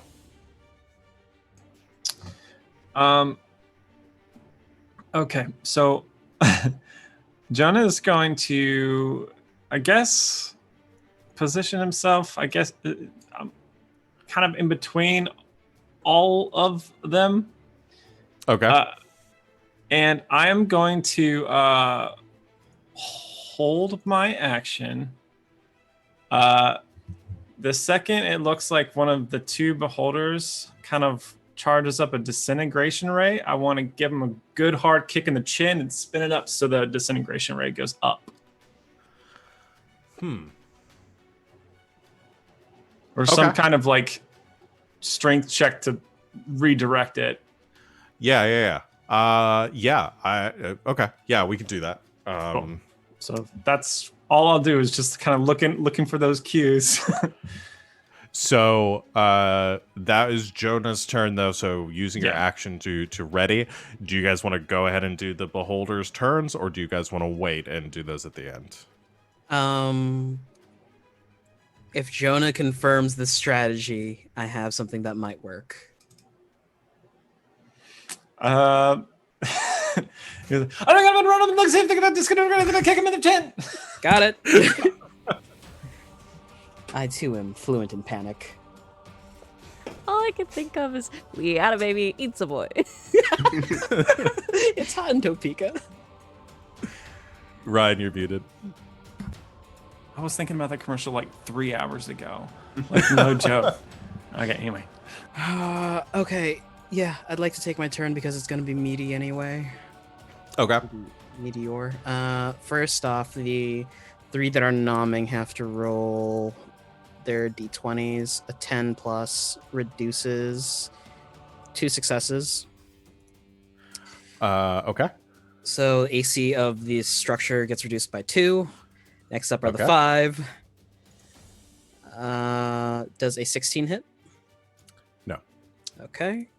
Does a 5 does not hit. 21 hits for 2 points of piercing. It latches on. Come on, D&D Beyond. 5 does not hit, and a 6 does not hit. So down to 4 that are hunkered down, 4 that are not. Next up, who? No, I won't do that. Bonus action, command Matilda to attack again. Okay. This is a big turn. Thank God for like online stuff. She's hitting Jim. 18. 18 hits. I click on that for 6 points of fire damage. Alrighty. And then as an action, I cast Suggestion on a beholder. Okay. Wisdom save 13. Can you proc Suggestion in the chat? Or it's shit. It's concentration. God damn it. That means I have to drop concentration on the little dudes. Yes, you would have to. Friends is also cost. Come on, guys. I'm already a druid. I have too many concentration spells. Fuck it. As an action, he casts Burning Hands through Matilda on Jim. Okay, on Jim. Is that a dexterity save? Yeah, 14. Like, if she angles it, can she also hit a beholder? Yes, like say you get one of the beholders as well. Right. 18. Oh, no. Dexterity saving throw for Jim is a 15. Save. One of the beholders is stunned. Which I think is an auto fail. Do you want to go for the stunned one? Oh, yeah. Definitely. Okay. I'm pulling that up just to confirm, but I think it is yeah, it's incapacitated. Okay. So that one just takes the damage. What's how much damage is it? 1 second. 12 plus that. Ooh. Jim takes 10. The stunned beholder takes 20 fire. Okay. Jim is resistant to the fire damage? No, he's not. I have elemental adept fire. All right, so he'll take the full 10 fire damage.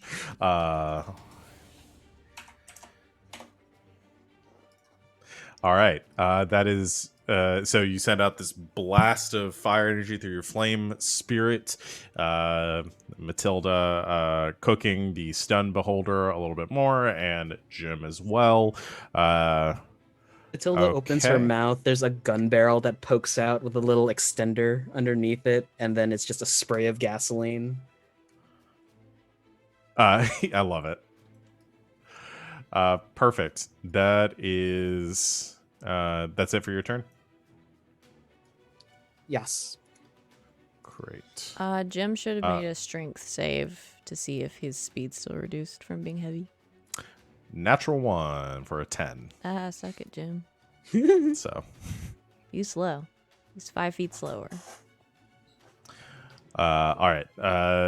So that is the end of Yorha's turn. Who's going next? I would like to just buff us with some temp HP before this beholder maneuver in case it goes bad. So I would like to go and then maybe the beholder's turn. See what happens. I'm fine with that. Okay. Okay, so bonus action to re-up shields. You can take 10 temp HP. And then just for action, I will Eldritch Blast Jim. Okay. Dirty 20. 20. Yeah, that hits. Sorry, I was looking at something else that definitely hits. Well, that's 10 points of cold damage. And can he be poisoned? He cannot be poisoned. He's also resistant to cold. All right. Unless you also have elemental adept. Okay. No. All right. All right, that is my turn. All right. So beholder maneuver is a go. So the beholders will take their turns. Or no, we're just gonna do one of the beholders takes a turn. So the non-stun beholder will go ahead and pass their turn too. So that one will. We're just gonna roll the d4 to see which one it gets. Which raid this is gonna be. And you're looking for a 4. 3. So the beholder is going to fire off a beam. Do you want to try to redirect it? It doesn't look like the same beam as before. I will give you that in that split moment, but you don't know what the effect is going to be of this. Yeah, sure, I'll try. Okay. And redirecting it at the Stun beholder. At the stun beholder. All right. Go ahead and make a strength. We'll call this a strength check. Strength check. Okay. Contested.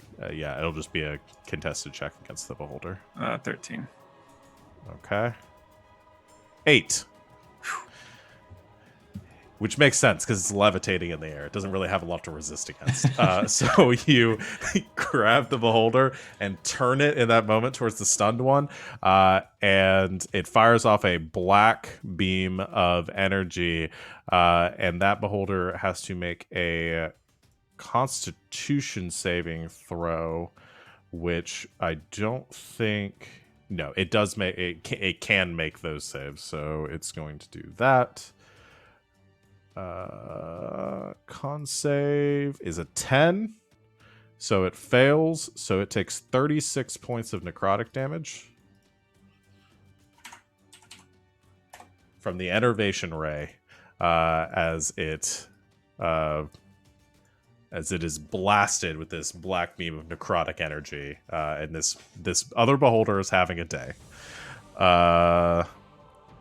That is your action. That is the beholder's action. So we'll pass initiative back to you guys.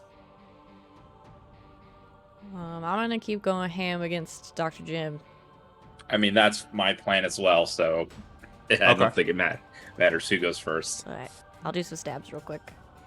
All right, do some stabs. Oh, when you start your turn, make a Constitution saving throw. You make a Constitution save, Jim. Natural 20. And I meant to have Jonah. I meant to have you do that too at the start of your turn. Yeah, I can. Because you were also What con save? Con save. Oh, yeah. 24. Did a bad 12.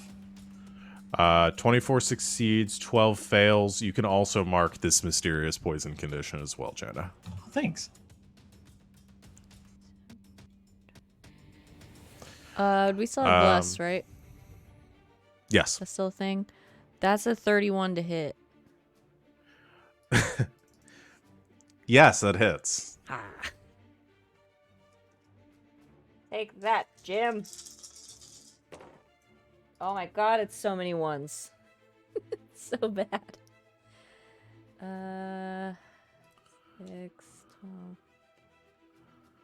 12. That's 16.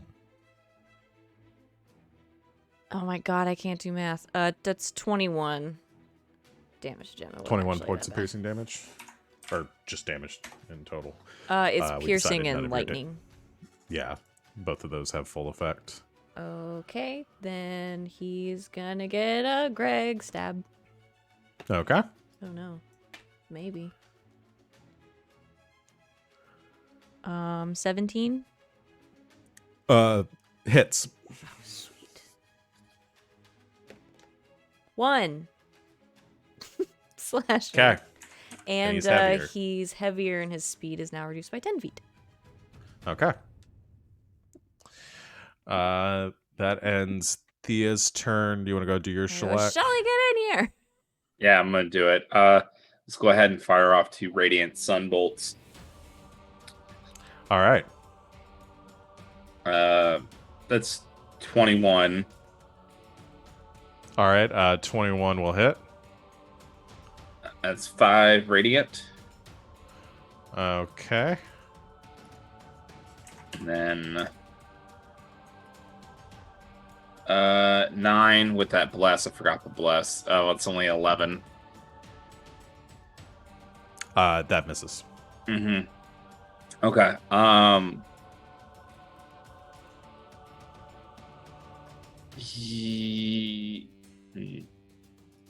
Yeah, I think that's about all that I can really think to do. Yeah. Okay. Yeah, my dice have been bad this night. Your dice have been pretty bad. Yeah. Okay. So that is. I think all of you have taken your turns now. And one of the beholders. Okay. I'm going to clue you into something that you've now been able to gather, especially Shellac and Thea. The two of you, both as you, Thea, you drive the spear and this lightning kind of cascades through Jim's body, and this radiant damage that is searing into him. You can see there are elements of his form, the flesh trying to re-knit, but something about the lightning energy and the radiant energy, it seems to be stopping that. Which is making him very angry. So he is going to turn around and unleash his fury on 2 of you. However, I'm going to do the other turns first. The just Mind standing Flare... there yelling, zap him, zap him, zap him! I need to see if the Mind Flayer gets their Mind Blast back. They do. So they'd let out another blast of psychic energy at the same beholder, and they're not going to be able to hit Jim again, I think, because last time you guys were very crowded around. I think you guys are short.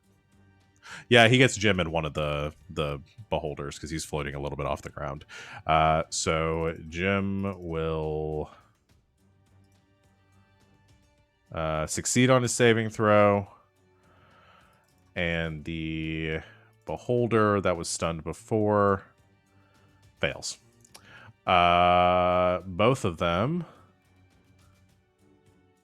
or no, just the beholder that fails takes 22 points of psychic damage and is now re-stunned, or continues to be stunned.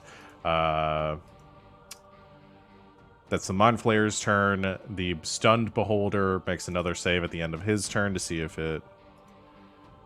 That's a -1. That's 2 -1s. That's These guys unprecedented. Are having a day. This beholder's never gonna get to do anything again. So that just leaves Jim. At the start of Jim's turn, lets out this earth-shaking roar from this undead abomination, and you see these little spore creatures that have been scattered throughout the room. the ones that are close to who's in the back. I know it's I'm imagining it's Jazz and Yorha. I think the two of you are the only ones that are still kind of back there, kind of hanging to the back of the room. They burst, and this cloud of noxious energy begins to whelm in that area around you. And I need you both to make... Sorry, I'm pulling up this spell. Constitution saving throws. Is this the poisonous? This is poison, yes. That's a Okay. no for me, dog. That's a Have natural one. advantage. Yeah, I can't help you there, but as robot, I have advantage. That's probably very good. Let's just see how big those numbers get. That's a 27. That succeeds. And I need to see if it's a half damage thing or not. Yeah, half damage. So And Yorha, halved you take again 20. because I have resistance to poison damage. Okay. Yeah, it's Yorha, you half. take 25 points of poison damage. And Jazz, you take 12, reduced to 6. Oof, owie. Yeah, these temp HP are really something. The Jim will now make his attacks, and boy is he mad at the two of you that are keeping him from being able to heal. Aren't they always mad at the two of us, though? Yeah, you I gotta feel like this happens a lot. I'm gonna call him a heckin' nerd. It's gonna do one bone spike attack against Thea. That's a natural 20. Of Oh, course, crap. it would be another one against Shellac. That's an 11 that misses. I'm just gonna preemptively uncanny dodge that one, my friend. Yes, that would be 31 points of piercing damage. Let's not have that. He rolled pretty bad on that. Still. So reduced to 15. Okay. Another con save from you. Man, those temporary hit points. Oh. 17? Succeeds. And then he's going to do a fist attack against each of you. Jim. Joking, I'm joking. Jim. 21 and 25. Ew. So I think both of those hit you guys. Yeah. Thea, that's 10 bludgeoning. Okay. Jazz, or God, why do I keep saying Jazz?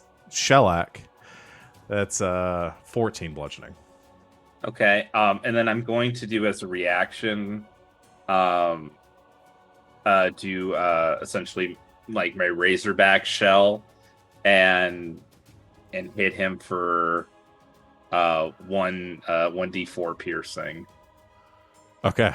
So that hits. So 1, he gets 1 piercing. Okay. Your shell isn't magical, but I can't reduce that any lower, so he takes 1 point of piercing either way. And Jim gets to make a strength save All right. against Let's see Greg. girls. I sound like That's a mad woman. You do sound like a mad woman. It's a 27, so Okay, I think he's not he slow anymore. succeeds. Yeah. Yes, so breaks free from this restraining effect. His movement speed is restored. I think that ends his turn. Boy, I feel like I do a lot of damage for y'all's hit bars to still be so full. That ends, so back to you guys. What does Eugene do? Or no, Oh, he restunned. It is right? Mind Blast. Yeah, Yeah, gotcha. he almost murdered that one beholder. One of them is looking very bad. Are we gonna try the beholder trick again, Jonah? Yeah, so I'll do the same thing. If it looks like disintegrate, up. If it's anything else, the stunned one. Okay. I need you to make another. No, you failed your con save the last one. Already Okay, failed so the we poison. Okay, we won't have to do that again. So yeah, you ready that? I would like to give everyone temp HP again. Temp HP, please. That's max, so everyone take 13. Oh hell yes. Fuck. We're gonna right, whittle I'm going this for that. bitch down. I'm going for fucking that coming for you, robot. That Jim. ability is outrageous. It is Okay. outrageous. I'm about to start targeting this drone. This drone, though. Oh, no. Yeah, it's just like Okay. on my wrist behind my shield, basically. But, Yeah. Which I guess that- it wouldn't have taken damage from the cloud kill. Well, actually, let me see, because I don't know if it's. If it could 'cause take. it can be susceptible, but I don't know if it's susceptible to poison. I would imagine not. Yeah, it's immune to poison and psychic damage. So I did the one thing that won't hurt it. Great. That. So yes, Jazz. Is there anything else Yes, that you would for like to do? my action, you haven't put any tokens on the board, so I don't know if there are any still visible, but I would like to try and pop the little floodlings before they get close. I was mostly doing that. Consider them too numerous in this room to do that. It's mostly a flavor thing for his spellcasting. Gotcha. Okay. Well, not much else I can do. I think I will just because everything I can do he's resistant to, but it's still something. So let me shoot another Eldritch Blast. That's 29 to hit. 29 will hit. For 9 points of cold damage, then reduced. Okay. Alrighty. So that's Jazz's turn. Who's going next in this wombo combo? Yorha, so we'll go ahead and do your Kargra. Yeah, so the 4 hunkered down, 3 pass, so reduce the AC by 3. Next up is the hits. Does a 16 hit? Okay, the AC reduction happens first. So that 16 will hit. Oh, neat. Yeah. For 4 points of piercing, does a 15 hit? Does now. For another 4, a 19 will defo hit. For 3 and an 8 will not hit. So there is now 1 not hunkered down and 7 hunkered down on it. Oh boy. Okay. I have to roll so many d20s. I know. So that is your summons turns. What do you do? He will cast Cure Wounds through Matilda. She basically phases through Thea and heals for 16 points of HP. Oh, jeez. So still like the fire spirit does like she's like a blue color, right? No, she's a fire red because she likes to go fast. Oh, okay. Yeah, the this fire spirit kind of flows through you, Thea, and you restored some hit points. And then that were she so hard to take away from you. Immediately Tokyo drifts to use her flame cannon on Jim. Okay. Does an 11 hit. No. She's trying, y'all. She's trying. She's doing She good. healed me a lot. Mm-hmm. All right. That is Yorha's turn. So we doing the Beholder now, or was there somebody else who went first? I'm gonna wait for the beholder battle. Okay. Yeah, All right. same. Beholder's gonna roll another D4. Let's see which one. Again, you want a 4. I was just about to roll 4. That's a 2. Okay. Jonah, it goes to fire off a different ray that you haven't seen before. Who are you directing this one at? And then strength save. Or strength check. Yeah, strength. Got a 21 on my strength check. That succeeds. Who are you pointing this at? At the stun beholder. Okay. It's going to make a wisdom saving throw. I'm kind of imagining I'm just like almost like wrestling it, like kind of like a or not like a horse, like like a bucking horse, and I'm like trying to get it under control and things like. Yeah, so you're on the back of it, like grabbing onto the eye stalks and trying to direct them where you want. And it does this beam blasts out, and it hits the other beholder, but it doesn't seem to have an effect this time. All right. Okay, that will be Jonah, or that would be the beholder's turn. Jonah's turn. So yeah, the two damage the turtle and the sea elf. I'm just gonna dance around and make sure Jim is still in between me and the beholders and keep hitting him. Okay. The beholders have been largely useless this fight. Oh, that's really bad. Mostly to your guys' efforts. I should give you guys credit for that. You guys have neutralized them very well. It's like a 13. To hit? Yeah. That misses. Okay, then I'm gonna try with Greg. Okay. For bonus action, that is a natural 20. So that hits.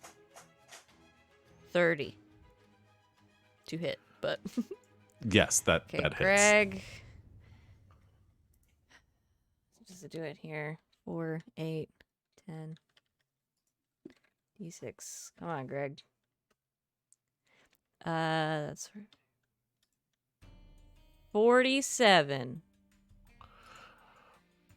Ow. 48 slashing damage from Greg.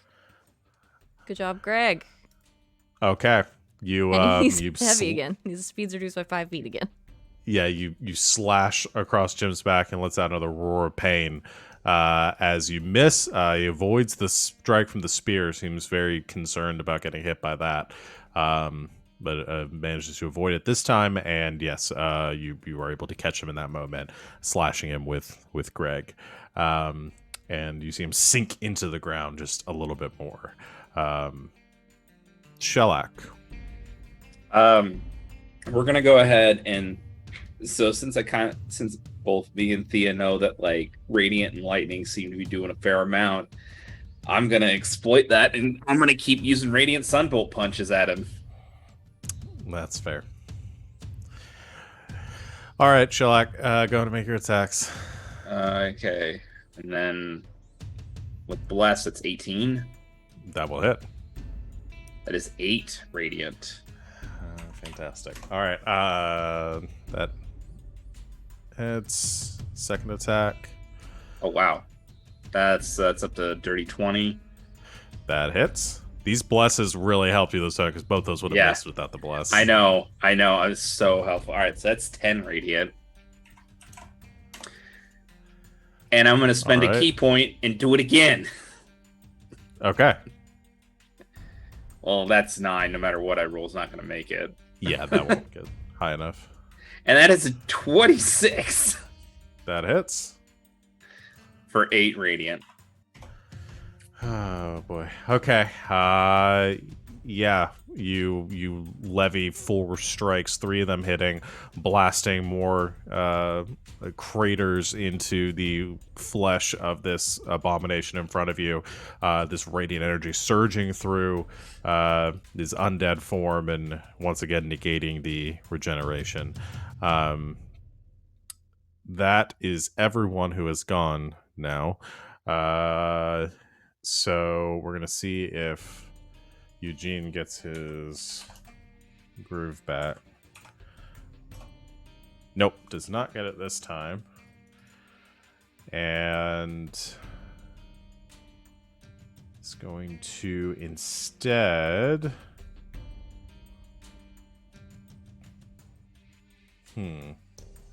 What's it going to do? Instead, seeing the plan that you guys have concocted and understanding what you're... No, he wouldn't do that because you guys are trying to blast a hole in the ceiling. He doesn't want you to do that. Huh. In our defense, we have yet to aim a beholder at the ceiling. You have yet to do that. You've failed in it so far, so he hasn't really understood your plan so far. The only thing that has really done any damage to the ceiling is the shatter, which they interpreted as being an accident, and these little creatures up there, which I don't think they've noticed yet.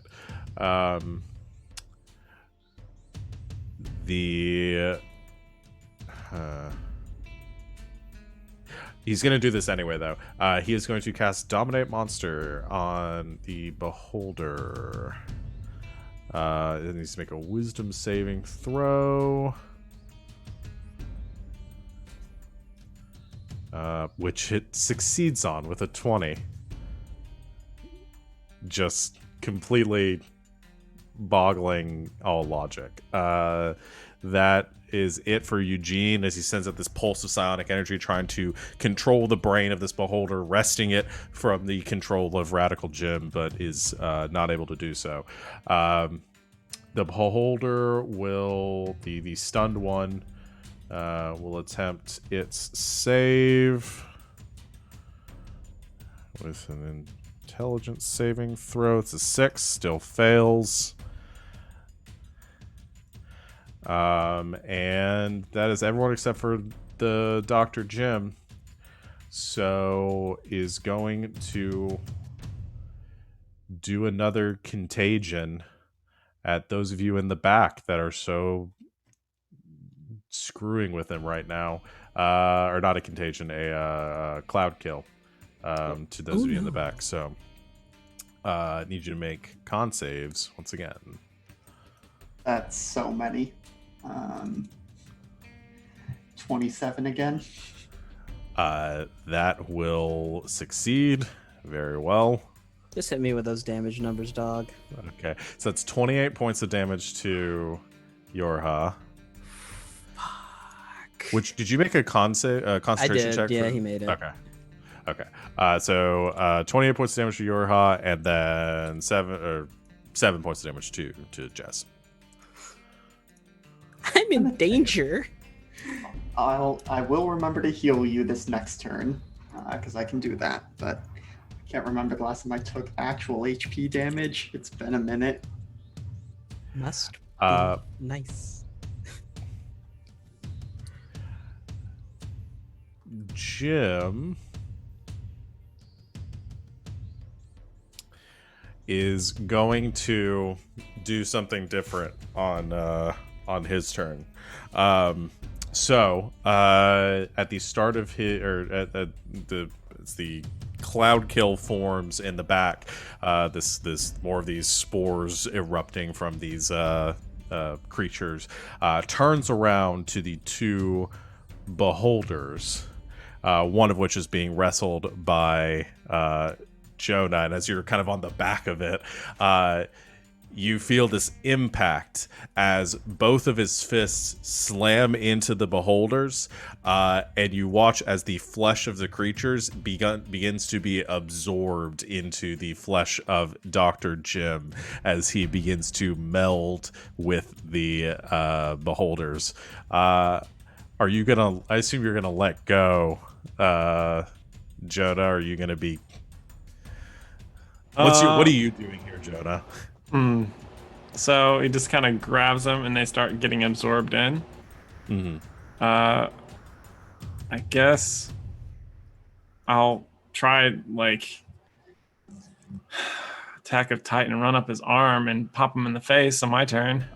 Okay, so we'll do that on your turn then, which he will go before you. So he does seem to swell from the absorption, like the flesh being consumed into this lumbering undead form, and then you also see him begin to morph as this happens, as these beholder eye stalks begin to form off of his shoulders and kind of sprouting from his body, and he kind of lets out another massive roar as this happens, and for his The only other thing you can do this turn is make 2 attacks. And they're going to be against the 2 that have been annoying him the most. So as Jonah begins to run up the arm, 2 bone spikes erupt from his body, going to impale the 2 of you. 1 against Thea, it's a 27. 1 against Shellac, that's a 14. Yeah, that misses. 18 piercing damage to you, Thea. Uncanny dodge. That's a 9. Okay. That is it for the doctor's turn. He can make a save against Greg. All right. I'm going to switch up the music here. Let's go with this one. Yeah, let's do this one. Strength save. Yeah. That's a 20. That does it. All right. He's not heavier, but he is heavier, but not because of This me. isn't the music that I want either. Let's go with this one. Okay. Yeah, he wrests himself free from that magical influence once again. Back to your guys' turn. I make the concentration save for the little duders up there. Okay. So how much does the AC get reduced? 6. Okay. As the 7 creatures that are latched on to the outside of this dome maintain their hold, and you see them, like, the steel begin to break. You begin to hear this groaning noise from above you as the metal snaps, and then this dome where it has fractured goes crashing down, and then slams into the psychic barrier of the elder brain. And the portal, this air node, there's this rushing of wind, this typhoon which begins to flow through the room. And I need everyone in the room to make strength saving throws.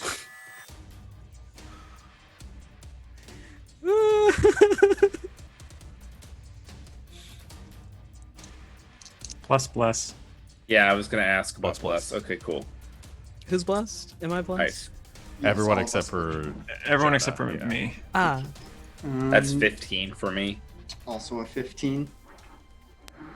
Okay. Does us weigh nearly 300 pounds in any way help us? 15 succeeds anyway. So. How? Oh, I think no one gets a benefit of my aura because I'm pretty high up and away from everybody. I would say only. I would say Shellac and Thea. The 2 of them would be close enough because you guys are all within Okay, melee I of think Dr. it's Jim right now. Plus, I forgot what my. It's Hey. plus 4. Hey, Sean. Ollie's gonna help me, man. what you get, Savvy? 9. Ah, That's with Jonah. 2. That's with Jonah. Buddy. Wow. Whoa. Oh, I have -2 to strength. Buddy. I rolled a 2. No. That goes down to 0. I rolled another 2 from the bless. oh no. Oh boy. Okay, so those of you. So who rolled? We had 2 15s, both succeed. The 2 fails. What'd you roll, Jonah? At 22. Okay, you succeed as well. I need to roll for Dr. Jim. Also rolled a 15 because he rolled very badly, but he succeeds. And the Eugene will make rolls a 17, so he succeeds. So the 2 that fail are Thea and Yorha, as you guys are swept up in this this gale, and the 2 of you are knocked prone. And yeah, that's it for right now. Does the rushing gale disperse the cloud kill? It does. Yeah, the cloud kill is dispersed. It functions as a cloud kill, but it's going away at the end each time it happens. So the Now I'm just imagining Yorha and Thea just like tumbling over each other, like ah. As the dome crashes down, though, onto the Elder Brain's pod, there is a... Oh, actually, it's going to make a intelligence save to try to resist. It's probably not good at that, though. No, it's really terrible. It's actually really bad brain. No, that's a 21, so it succeeds. It's like completely smooth brain. Yeah. Just like a big like a liver. The psychic field maintains its structure, but you can tell that it's weakening. It's not going to last much longer. That will end. That was just your summons turns. So Yorha, what else are you doing? Oh shit! I didn't save her Matilda.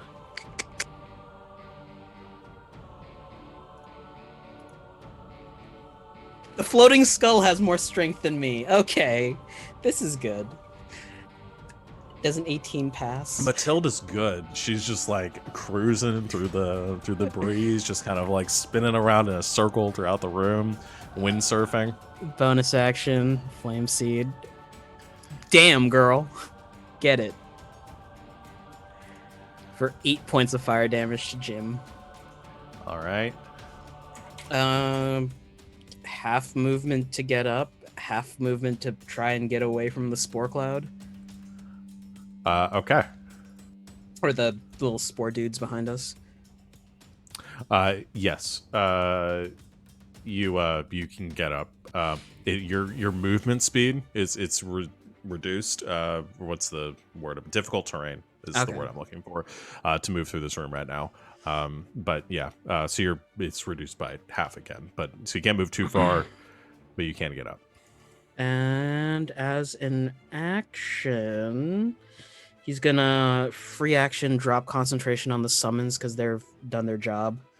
And he's gonna cast Fairy Fire on Jim and the two beholders. Well, beholders are gone, but yes, you can cast them on Jim. So he needs to make me a Dex 14. Okay. Please, Lord, please, Lord, please, Lord, please, Lord. It'd be so nice. Wouldn't it be nice? That's a 4. It's very fired. People have advantage in melee. Yes. Ow. Yeah, the fairy fire forms, the sparkle glitter dust. Now, I think that still gets everyone else that's in the form of the fairy fire, so just hostile creatures. Is everyone else going to have to make I think everyone also, if I don't angle it right. Is there like because anyone... we've got Jonah, I mean, they're all within melee right now. If you're going to get Jim, I would say... Okay, I could say you could avoid Thea with it, because she's prone. But Shellac and Jonah will have to make dex saves. Okay. All right, let's see what we got. Nope. D4? All right. 11. Yeah, it's all right. All right. It's like a miniature glitter bomb goes off. Mm-hmm. And everyone's sparkly.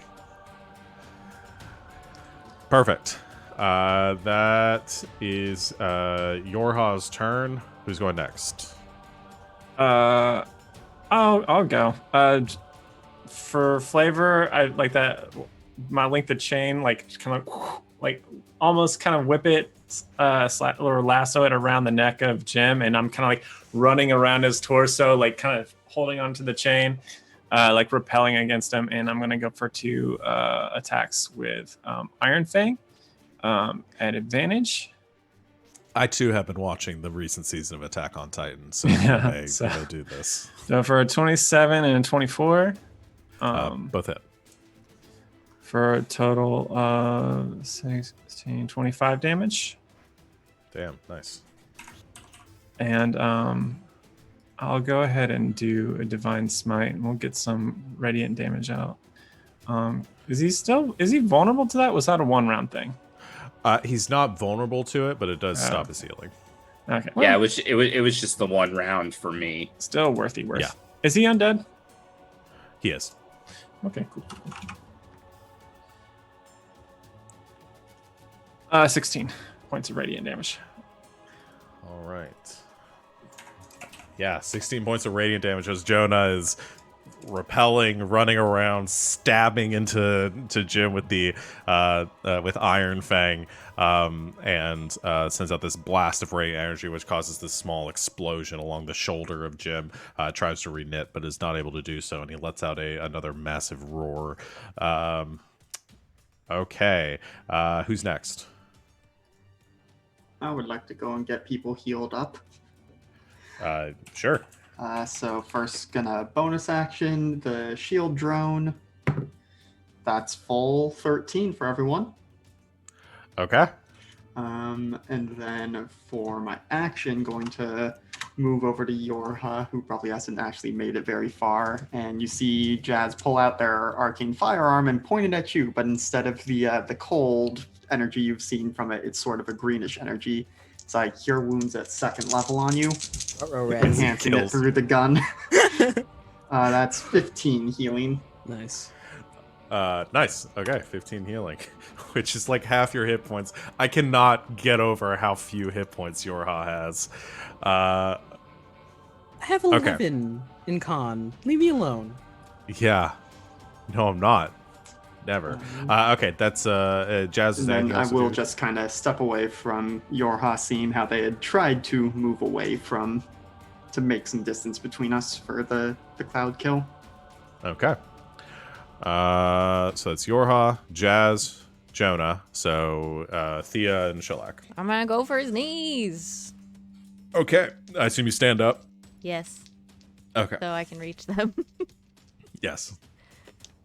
Okay, the first one is a 32 to hit. That hits. Rolled very good.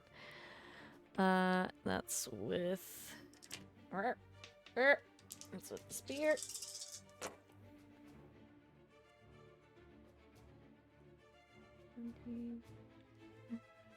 Uh, 31. That's piercing and lightning. Okay. And then I'm gonna try to hit him with Greg. All right. Not as good. 11. Dirty 20. That hits. So he takes 5 more slashing damage. And he's heavy. Right. And his speed is reduced by 5. Once again, kind of sinking into the ground. There's like this small crater in the metal floor where you continue to sort of hammer him into the surface. Shellac? All right, let's change it up a little bit. So I'm gonna take like a couple of steps back, and I'm going to pull from my shell the Wand of Magic Missiles. And Literally about to ask whatever happened to that. I'm not gonna use all 7 charges. I'm going to only use 6. How generous of you.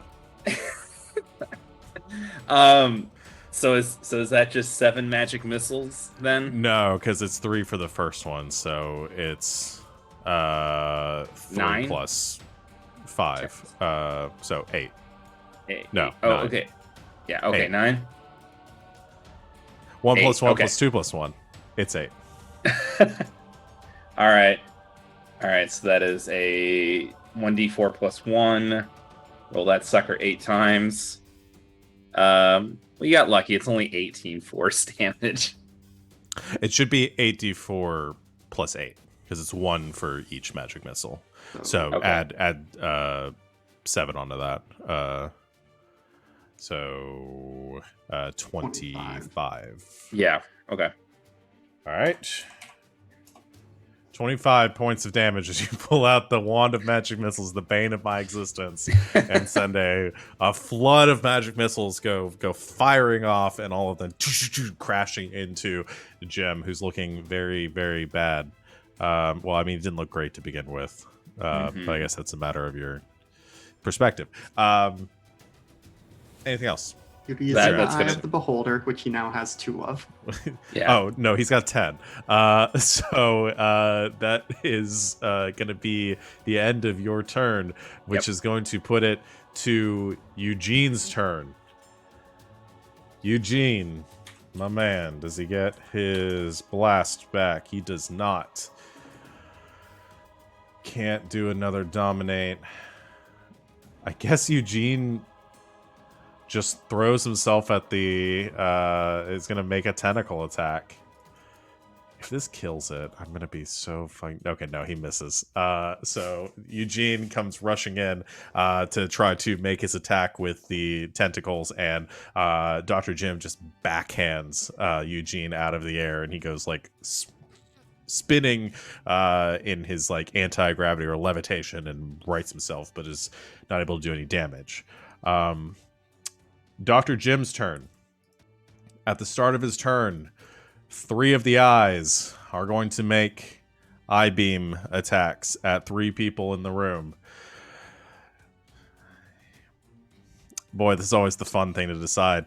I'm going to say definitely Yorha, definitely Jazz, and Thea, because you're the only one that's not glitter bombed right now. So let me get my D10. Yorha, I need you to make a dexterity saving throw. Jazz, I need you to make a dexterity saving throw as well. For a different beam. Thea, I need you to make a wisdom saving throw. So it was nice playing with y'all. You can catch me at What did you get? I may be able to save you. I rolled a 7 with a 3, so that's 10. I can get you up to 15. I don't know if that's going to be enough for Dr. Jim, though. I think I'm going to have to try it, though, because otherwise you may be a pile of ash. So going to use my reaction for my last flash of genius and add +5 to his save there. Okay. So Yorha, you rolled a 15. Yes. Jazz, what'd you roll? I got a 21. Okay. And Thea? 28. Okay. Thanks, Jonah. Yorha fails, but the other 2 succeed. All right. So the first one was Yorha. You are slowed as a ray hits you, and everything around you seems to speed up. And you're having trouble keeping up with people.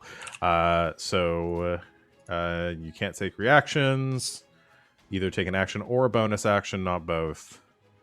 You can make another save at the end of your turn.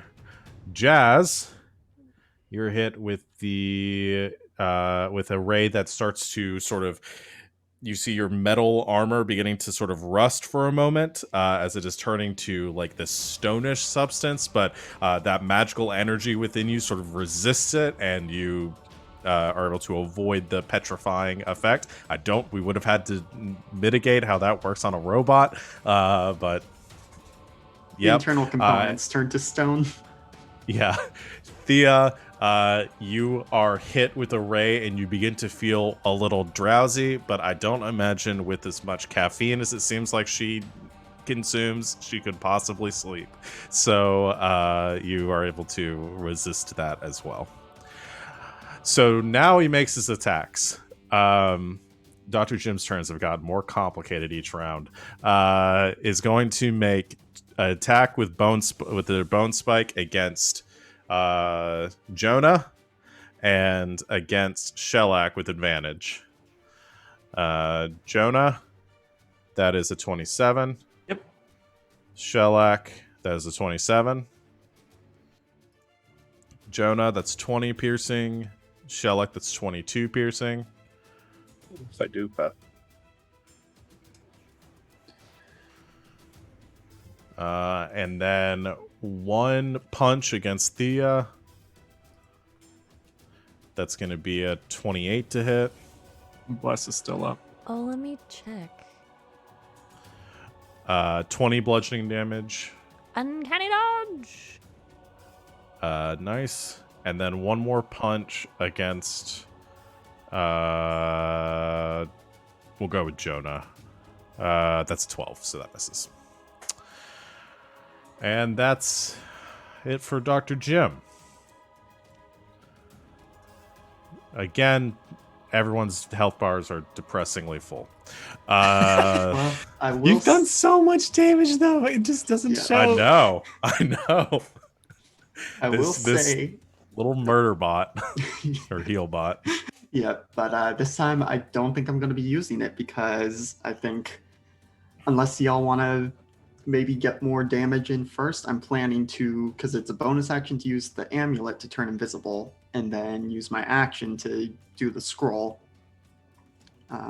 If I should do that first and see how that plays out, or if we want to hold I want to off. say Dr. Jim is looking incredibly rough right now. I mean, I just want to Look hit at Jim with advantage. Yeah. Oh, I'm just gonna beat the shit out of him. Yeah, let's all roll at the wail same on Jim? time. Yeah, all let's wail just on have Jim. the 3 attackers make their, because that's going to be a more. I will and bonus then action invisible first, just so that Yes. it happens during the distraction. Yes. Let's go and roll the attacks and All right, damage. and I got a outputs natural 20, As so- Jazz using this kind of fades into the background, turning invisible. Yes. I got a natural 20, so I'm going to overkill and do 2nd level Divine Smite on that as well. I rolled 2 natural 20s.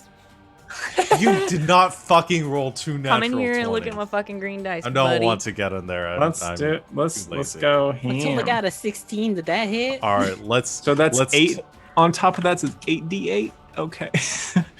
Oh, I my got a God. natural 20. Okay. Hold on, Get wrecked, nerd. talk about brain freeze. So total of 91 for me. That's going to Okay. be 18 radiant damage. Okay. Hold on. Holy crap.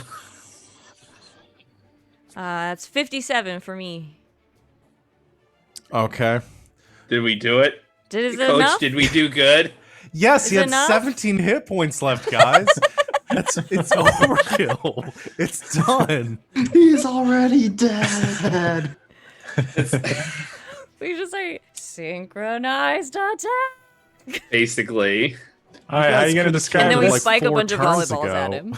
It's even better You for guys hit it. Yorha Killed because it. it moves super fast for him. Yeah. You Yorha's watch gonna this be so awesome glad. attack. That he teamed It up sounds with like us. boosh, Jim's down. Yeah, you guys hit him so hard that you killed him 2 turns ago. It's that good. Went back in time. Yeah.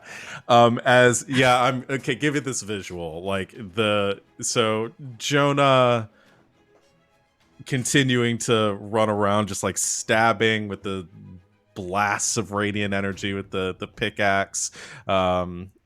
And both Thea and Shellock on either side. Thea driving the spear Oh, for into the back his of his leg. knees. Yeah, driving the spear into the leg.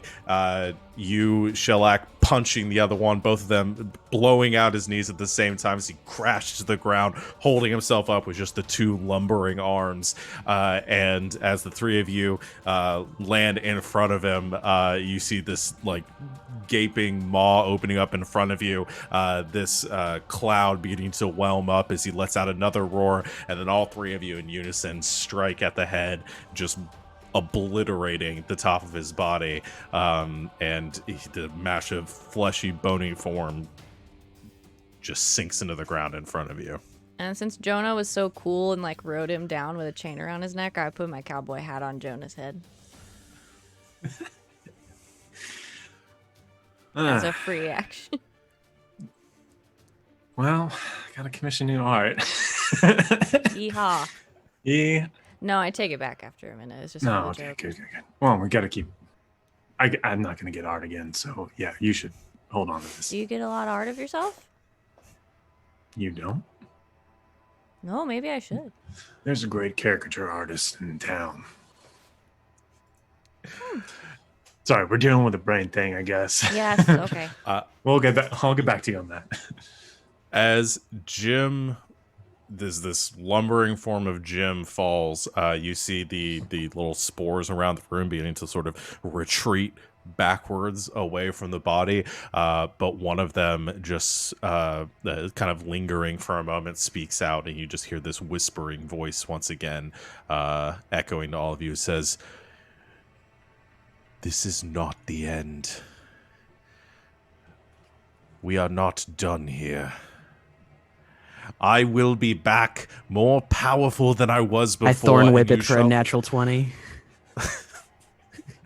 And the thorn whip whoosh, just obliterates the small spore, and you just hear echoing down the passageway, "Rude, rude, rude, rude." Oh my god, I hate this guy. And as everything sort of grows calm, Jazz, nowhere to be seen. This whirlwind around you now, like having calmed slightly as the wind kind of comes down. You can still see the portal above. And Eugene returns to his posture in front of the brain. The elder brain kind of inspecting it, slowly places two hands on the glass container, and turns around. You all get this telepathic message, or communication to all of you at the same time, as the voice of Steve once again speaks to all of you. "Thank you. You're welcome. We are safe and uncorrupted." Okay, cool.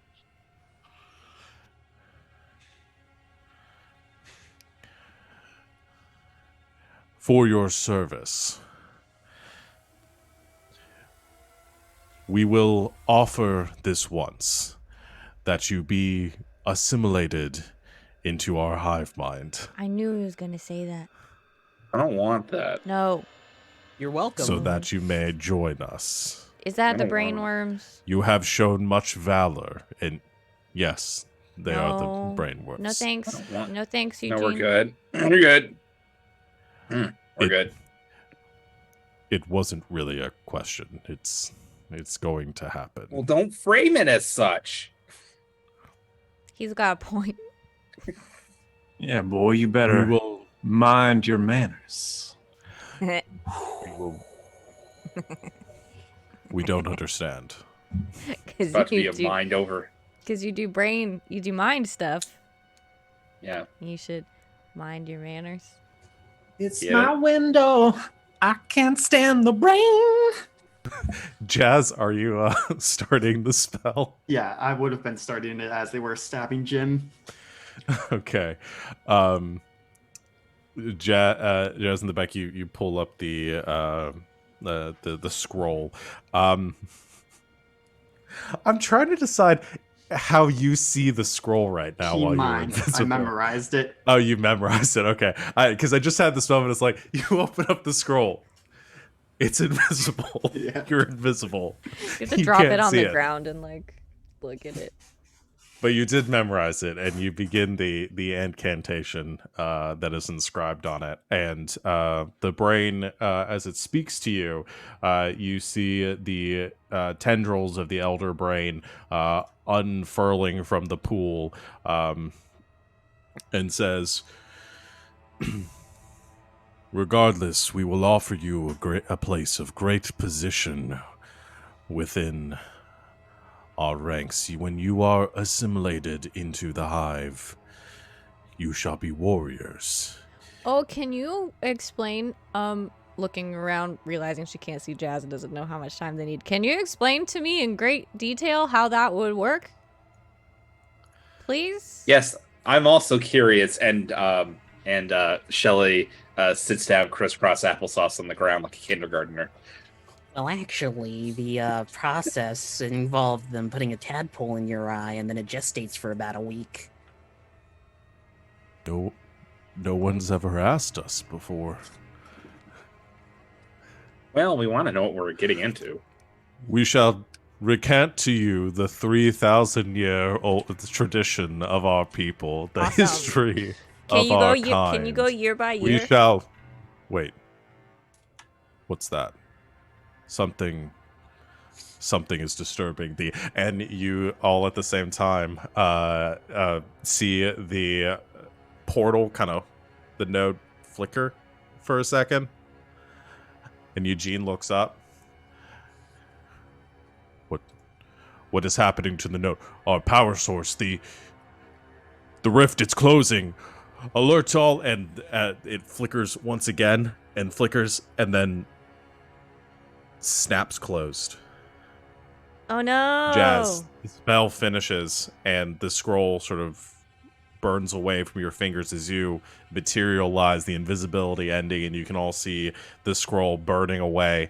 And as the portal or the node is unceremoniously closed and the wind begins to stop, you see the Elder Brain in front of you. Oh no. And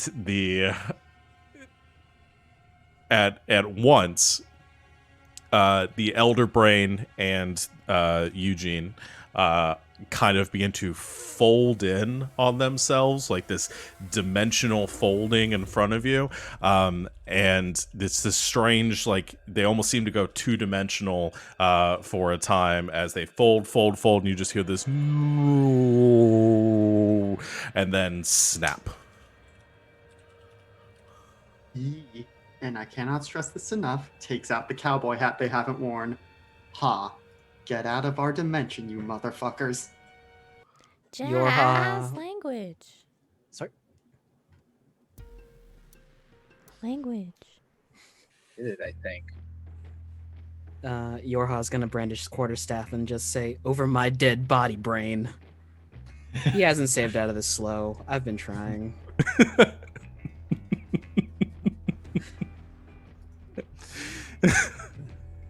Any other one-liners you guys want to drop? I mean, No. Yeah, they're nothing. Well, that's what I call a brain Okay. freeze. Yep. Okay. You all high five, and we're gonna end our session there. 4 of us, and then Yorhas comes in. Oh no, I finally made it. We high five Okay. when we all freeze frame. Yeah. Good. That's gonna be the end of our session. You guys all level up because you have closed the you have dealt with this node, and this was somebody's mission to close one of these, but I don't know if it was somebody who's still in the party who gets inspiration for this. Not me. No. Nope. All right, cool. But you all level up. That's what's important. Well done, guys. Level 8. You guys know what this means. Second feat. No. I mean, I'm gonna take dual wielder. Oh, no, Right. I gotta figure out if I want to do another monk or cleric. Yeah. You all have now dealt completely with one of the elemental cults. Their leader is still locked in a bunker somewhere, but you guys have very much neutralized them at this point. So well done. We'll pick up next time with you guys looting and stuff, the temple, and then heading back home and move on to whatever other bullshit comes up next. So yeah. We still got Mothra to deal with. You still have Mothra to deal with. You still have Dr. Jim out there too to deal with, in the Earth node.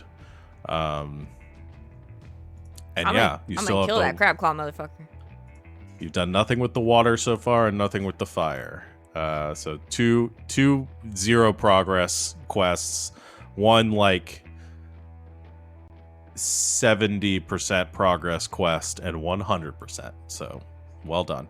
But yeah, we will be back, everyone out there in the chat, thank you for everyone that did the poll as well. As no one died. I tried so hard. You've now and won everyone or lived. lost your points if you bet them. Yes. I got a rock. But yeah, we'll be back in 2 weeks to continue our campaign in the new year on the 2nd. Goodbye, 2020. 2021 is the year of Mothra and zombies. Okay. That's fine. Anyone have anything they want to promote before we get going today? No? All right. Those of you that, so everyone out there watching, we have other streams that we do here throughout the week. If you like what you saw here today, our next stream will be tomorrow, Sunday, at 4 o'clock Eastern Time. Slang 101, Savannah runs it. So be here for that. We'll have other video game streams, I'm sure, throughout the week. I've been doing a Pokemon Nuzlocke run, so we will hopefully be concluding that sometime soon. And there's been talk of other video games that we're going to be streaming. So follow us on Twitter and here on Twitch, and join our Discord if you want updates on all of that and see when we're going live. Follow everyone here at their Twitter handles, which you can see around somewhere near our faces below them.